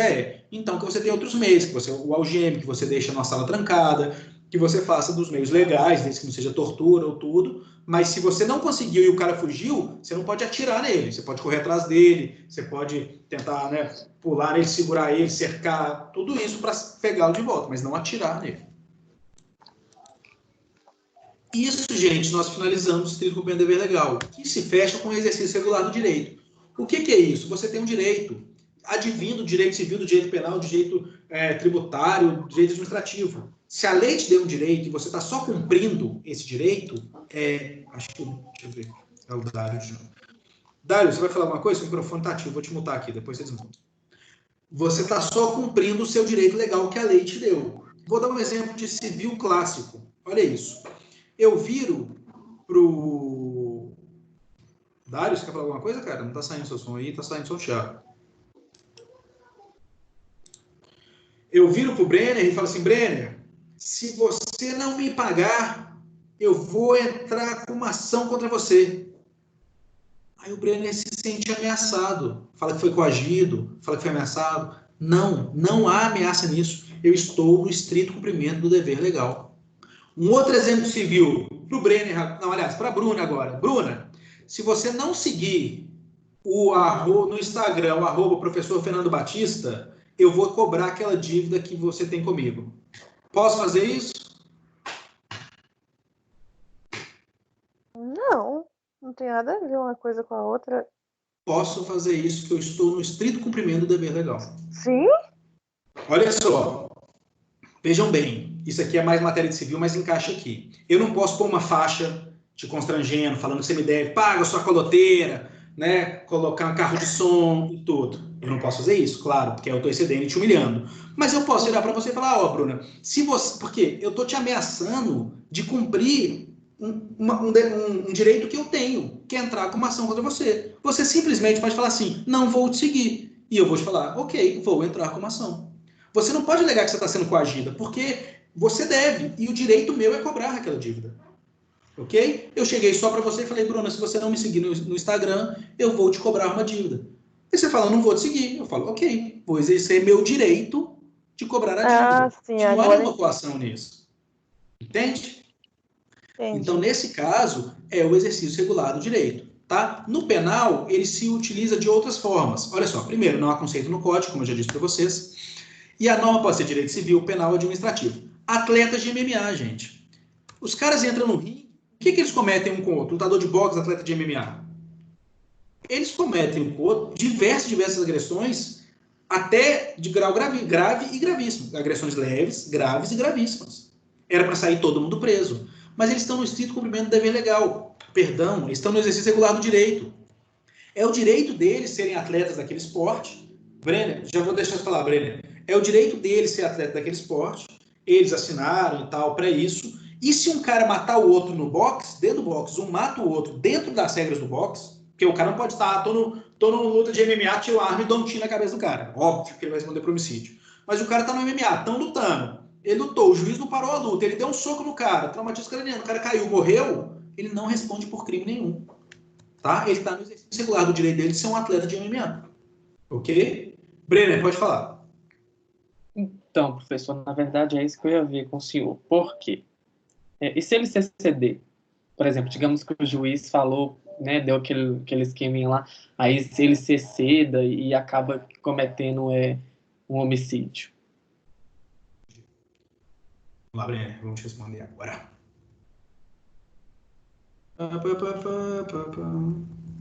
Ó, ficou longe isso aqui. Aqui. Tá aqui. Artigo 23. Não há crime quando o agente pratica o fato, em estado de necessidade, em legítima defesa, em estrito cumprimento do dever legal, no exercício regular do direito. Excesso punível. O agente, em qualquer das hipóteses desse artigo, estado de necessidade, legítima defesa, estrito cumprimento do dever legal, exercício regular do direito, responderá pelo excesso doloso ou culposo. Simples assim. Se ele se exceder e ele não tinha intenção de matar, tinha intenção só de finalizar a luta, culposamente ele vai responder por homicídio. Se ele se exceder e falar assim, quer saber, agora eu mato esse cara, ele vai responder por homicídio doloso, pelo excesso dele. Entendi. Voltando. Olha só um caso clássico do Código Civil, 1283. As raízes e os ramos de árvores que ultrapassarem a extrema do prédio poderão ser cortadas até o plano vertical divisório pelo proprietário do terreno invadido. Então, tem uma árvore no terreno do Brenner que ele passa para o meu lado. Eu posso cortar ele na vertical do muro porque eu estou sendo invadido. Se eu estiver cortando ali, eu estou cometendo algum ilícito? Não. Por quê? Eu estou no exercício regular do meu direito. É meu direito cortar aquela árvore que está invadindo o meu terreno. Ok? Então, isso se aplica também, nesse caso, aos lutadores de MMA, lutadores de boxe. Eles estão no exercício regular do direito deles de praticar aquela profissão, de praticar, né, aquela arte, ou aquela luta, ou o que for. E, por último, nós vamos para o consentimento do ofendido. Não há no código, não há conceito no código, nem citação no código. É doutrinário e aceito pela jurisprudência. É uma causa supralegal. Então, esse aí não tem lugar nenhum, como eu já falei com vocês. Gente, causa a exclusão da tipicidade ou a exclusão da licitude. Como assim, professor? Todos que nós estamos falando agora causam a exclusão da licitude. Como que esse pode causar os dois? Porque, gente, esse consentimento ofendido, ele não foi pensado só para agora, só para a exclusão da ilicitude. Ele não foi pensado só como uma das excludentes da licitude ou anti-juridicidade. Não. Ele foi pensado para todo o ramo do direito. Podendo haver o consentimento da vítima, ele pode ser aplicado. Então, vamos supor, uma mulher vai lá e faz sexo com um cara com consentimento, tá? Não aconteceu nenhum excesso, sexo com consentimento. No dia seguinte, ela acusa ele de estupro. Gente, o que aconteceu nesse caso? Para vocês. Para me ler exatamente como está. Deixa eu pegar o artigo. É 213, né? Quem está com código, cabe 213 aí para a gente. Quero ver direitinho para a gente ler aqui. Diz o artigo 213. Constranger alguém mediante violência ou grave ameaça a ter conjunção carnal ou a praticar ou permitir que com ele se pratique outro ato libidinoso. O homem e a mulher fazem sexo consensual. Consentimento do ofendido, no caso, né? Sentiu ofendido depois. Ela vai lá e alega estupro. Esse caso é estupro, gente? Ai, meu Deus do céu, meu coração deparou agora. É estupro, Não. gente? Não, Nossa, Deus. Senão Tabira vai ser a cidade, não vai nascer mais ninguém. Vai ficar todo mundo aí para tiro. Então, o que acontece? Não é estupro nesse caso. Ok. Mas você não está tirando a ilicitude, você está tirando a tipicidade. Por quê, gente? No tipo penal fala constranger alguém mediante violência ou grave ameaça. Se a pessoa consentiu, não teve constrangimento mediante violência ou grave ameaça. Não encaixa no tipo. Pode ter uma conduta, pode ter um nexo causal, pode ter tudo isso. Quando a gente chega lá no último elemento da tipicidade, que é ter uma conduta que descreva aquela atitude, não tem. Porque a conduta do estupro é só com constrangimento ou grave ameaça. Não houve. Então, exclui a tipicidade. Violação de domicílio. O Brenner... pessoal, eu estou passando em BH, vou te fazer uma visita. Ô, Brenner, cola aí, chega aí e tal, vamos tomar uma aí. Beleza. Aí ele chama ele para minha casa. Ele entra na minha casa, eu chamo a polícia e falo que é violação de domicílio. Exclui a tipicidade. Porque no tipo fala que ele tem que entrar na minha casa sem que eu permita, sem que eu deixe ele permanecer. Então, nesses casos de consentimento ofendido, a gente exclui a tipicidade. Não tem o tipo penal, porque o tipo penal já diz que tem que ser sem consentimento, ou que tem que ser com ameaça, ou que tem que ser com violência, grave ameaça, alguma coisa assim. Só que existem alguns consentimentos ofendidos que são o fato típico que acontece, mas o consentimento é na ilicitude. Quando? O exemplo é a tatuagem. Quando o cara faz uma tatuagem no outro, ele comete tudo do fato típico. Por quê? Porque na agressão não fala que agredir alguém quando essa pessoa não quiser. Não fala isso, tá? Provavelmente na contravenção penal ali, no crime ali e tal, não vai falar da lesão corporal, não vai falar lesionar alguém quando essa pessoa não quiser. Não, fala lesionar alguém. E o que o tatuador fez? Lesionou. Ele tem a conduta, ele tem o resultado, ele tem o nexo de causalidade, a conduta dele causou o resultado, tem o fato típico falando, né, de lesionar alguém ali, né, de causar uma lesão, e ele fez isso. Então o fato dele é todo típico, nesse caso do tatuador. Mas não é ilícito. Por quê? Aí sim, por consentimento do ofendido. Aí aqui na ilicitude. Entende como é diferente? É diferente de como o consentimento da pessoa não permite que o fato nem seja típico. Porque na tipicidade já diz o inverso. No caso do estupro, tem que dizer que a pessoa não quis. Se ela quis, não está no tipo. Tem que dizer na violação de domicílio que ele entrou sem o outro deixar ou permitir. Se o outro permitiu, se teve consentimento, o fato não encaixa no tipo. No caso da tatuagem, o fato se encaixa no tipo. Ele realmente causou uma lesão a outra pessoa. Porque no crime, na lesão corporal, não fala que o outro não tem que permitir a lesão corporal. Porque isso é óbvio. Então ele causou lesão. Mas pelo consentimento do ofendido, ele não vai responder. Vai ter uma excludente de ilicitude. A última, que não está no código, não tem definição no código, é uma doutrinária, mas é jurisprudência, todo mundo aceita. Então todo tatuador tinha que estar preso. Um outro exemplo é o crime de dano. Poxa, professor, como assim crime de dano? Eu viro pro Brenner. O Brenner já fez muita coisa nessa vida. Eu viro aqui para... Quem que eu falo aqui para cá de exemplo? Lá embaixo, acho que era a Sabrina. A Sabrina vira para mim e fala assim, professor, comprei um celular novo. Eu não entendo nada de celular, viu, gente? Nada, mas nada mesmo. Sei lá, um celular bom. Não sei que celular que é bom, não. Sei lá, um 1100 com lanterna. Esse que era legal. Comprei um celular novo, professor. O melhor celular do mundo e tal. Comprei um celular novo e tal. Eu, nossa, que legal e tal. Ela fala, nossa, meu sonho é fazer uma parada, professor. Meu sonho é quebrar meu celular antigo. Mas eu queria ver ele despedaçando na parede. Eu, nossa, que legal, cara. Poxa, que da hora. Aí ela fala assim, mas deixa eu filmar e você taca ele na parede pra mim? Eu falo, tem certeza? Ela eu comprei um novo, não quero mais, você é velho, tal, isso me fez muita raiva, entendeu? O João, que eu casei com ele, a gente foi naquele bote salva-vidas lá, salvei a vida dele, depois ele me traiu, isso me causou uma raiva danada esse celular aí, ele que me deu de presente, quero quebrar isso na parede. Eu falo, beleza, tranquilo. Ela filma, eu vou e arrebento o celular dela na parede. E aí eu respondo pelo crime de dano ao patrimônio. Claro que não. Por quê? Pelo consentimento do ofendido. Eu pratiquei o fato típico? Pratiquei. Tá? Eu pratiquei o fato típico. A minha conduta, tacar o celular, gerou um resultado, o dano ao patrimônio dela, porque aquele celular pertencia a ela, valia R$30, passou a valer 0, valia 2, 3 reais. Então eu causei um dano ao patrimônio dela. Então a minha conduta de jogar na parede causou um resultado. Teve um nexo causal? Foi o meu jogar que quebrou? Foi. É um fato típico? É causar dano ao patrimônio. Mas não é ilícito nesse caso. Por quê? Pelo consentimento da ofendida, que foi ela que me pediu para fazer. Deu para entender, gente, essa diferença?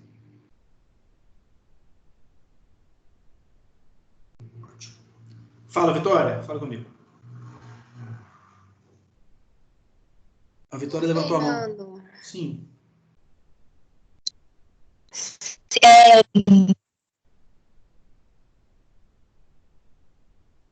Não corporal, no caso. No ataque da atividade, pode ser?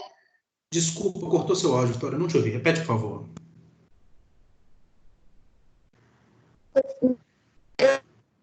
Corporal, numa partida de show, no caso, foi a reclusão da tipicidade? Não. Aí nós estamos no exercício regular do direito.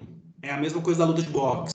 Os dois jogadores de futebol, eles sabem que na profissão deles aquilo pode acontecer. Os dois podem subir de cabeça junto e acontecer. O cara pode vir e dar um carrinho no outro de maldade para machucar. Ele não causa lesão corporal nesse caso, tá? Porque o jogo pode acontecer isso. O jogo pune isso com falta, um cartão vermelho com um cartão amarelo. É diferente do cara derrubar o outro e ficar pisando na cabeça dele até matar ele.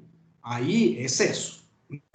Mas quando eles estão no jogo de futebol, o cara dá um carrinho e quebra a perna, por mais que ele tenha até uma intenção ali, né, ele está no exercício regular do direito como jogador. Ele vai ser punido com cartão vermelho, vai ser punido como nunca mais poder jogar futebol, mas pelo crime ele não responde. Tá bom? Tá bom. Show. Então, gente, voltando ao exemplo do dano, só que a gente tem que lembrar o seguinte: existem 3 coisas para caracterizar o consentimento ofendido. Os bens têm que ser disponíveis. Eu não posso virar e falar assim, olha, Juliana, eu não quero mais viver, essa vida não dá mais para mim, esse negócio de ser professor, os alunos não estudam matéria, os alunos não colaboram, ficam conversando, acabou, chega, adeus mundo cruel, né? Não, chega, aqui é só eu e Paçoca e eu tô indignado com a vida e acabou. Aí eu falo assim, então, Juliana, me dá um tiro na cabeça, eu tô permitindo, toma aqui minha arma, me dá um tiro na cabeça. Ela me dá um tiro na cabeça, e o que acontece? ela responde por homicídio doloso. Por quê? O consentimento do ofendido, gente, por óbvio, na legislação brasileira, só de bens disponíveis, tá? Bens disponíveis, né? Eu posso pedir para quebrar meu celular na parede, né? Eu posso pedir para ela pegar um carro e entrar naquelas negócios de carro lá que fica batendo no outro, né? Legalizado e tal, para não estar cometendo outro crime, né? E tal, eu posso fazer isso, só de bens disponíveis. A capacidade do ofendido para dispor. Você não vai pegar alguém incapaz, né? Alguém que sofre de problemas mentais, ou o que for, como é a terminologia hoje, e a pessoa vira para você e fala assim, tal, quebra meu celular na parede. Você vai e faz, sabendo que a pessoa tem problemas mentais, sabendo que é incapaz, sabendo que é uma criança de 12 anos pedindo para você fazer isso. Não, tem que ser capaz, né? Para estar o consentimento, ele tem que ser capaz. E o consentimento tem que ser anterior ou simultâneo. Eu não posso, posterior, consentir que a pessoa faça algo comigo, senão ela comete o crime. Tá? Claro, gente. Vamos pensar no caso concreto. Eu peguei o celular da Juliana e quebrei na parede, sabendo que ela não gostava dele. Se a Juliana depois falar assim, não, até que eu consinto agora, não tem problema não, eu respondo, porque não é consentimento ofendido. Na prática, gente, no dia a dia, é óbvio que ela vai falar assim, não, eu já tinha permitido. Vamos pensar, né? Vamos ser realistas. Mas pensando na teoria, o consentimento tem que ser antes, Fernando, quebra o celular lá para mim, ou eu pego o celular dela e falo assim, e aí, Juliana, posso? Ela pode. Eu vou e quebro. Agora, depois eu quebrei, ela falou assim, podia ter quebrado? Nesse caso, não é consentimento ofendido. Eu cometi o crime de dano, tá? Acho que isso vai ser inexistente. Gente, e aí tem agora uma única divergência no consentimento ofendido, que é o seguinte, a integridade física. É um bem disponível, desde que sejam consideradas lesões de natureza leve, que aí a gente entra na tatuagem. Então, essa divergência existe, tem uns que falam que não tem jeito, mas a maioria da doutrina entende o seguinte, a integridade física pode ser, sim, de natureza leve. Quem que foi aqui? A Juliana, que adora ali os 50 tons de cinza. Vamos supor que ela seja ali uma devota, né, a essa parada masoquista e louca. Se não fosse assim, todo mundo seria preso. Né, que brinca desse negócio aí de enforcar, de bater, de sei lá o que, todo mundo seria preso. Né? Não tem como. Então, por isso que a doutrina... eu não faço nada disso não, tá, professor? Tudo bem. É que você falou que o filme é bom, então, assim, só dando exemplo. Então, assim, essa questão da integridade física, se for leve, a pessoa vai poder dispor. Tá? A pessoa pode dispor, ela não vai poder dispor da sua vida, ela não vai poder dispor, você pode arrancar meu braço, você pode me causar um mal permanente, né, gravíssimo, ou você pode me causar um mal que eu fique possibilitado de exercer minhas funções por mais de 30 dias, que seria a lesão grave. Isso você não pode fazer, tá? Isso é indisponível. Mas as lesões leves são disponíveis, tá? Esse é o entendimento majoritário da doutrina hoje. É disponível o seu corpo para lesões leves, para lesões graves e gravíssimas não.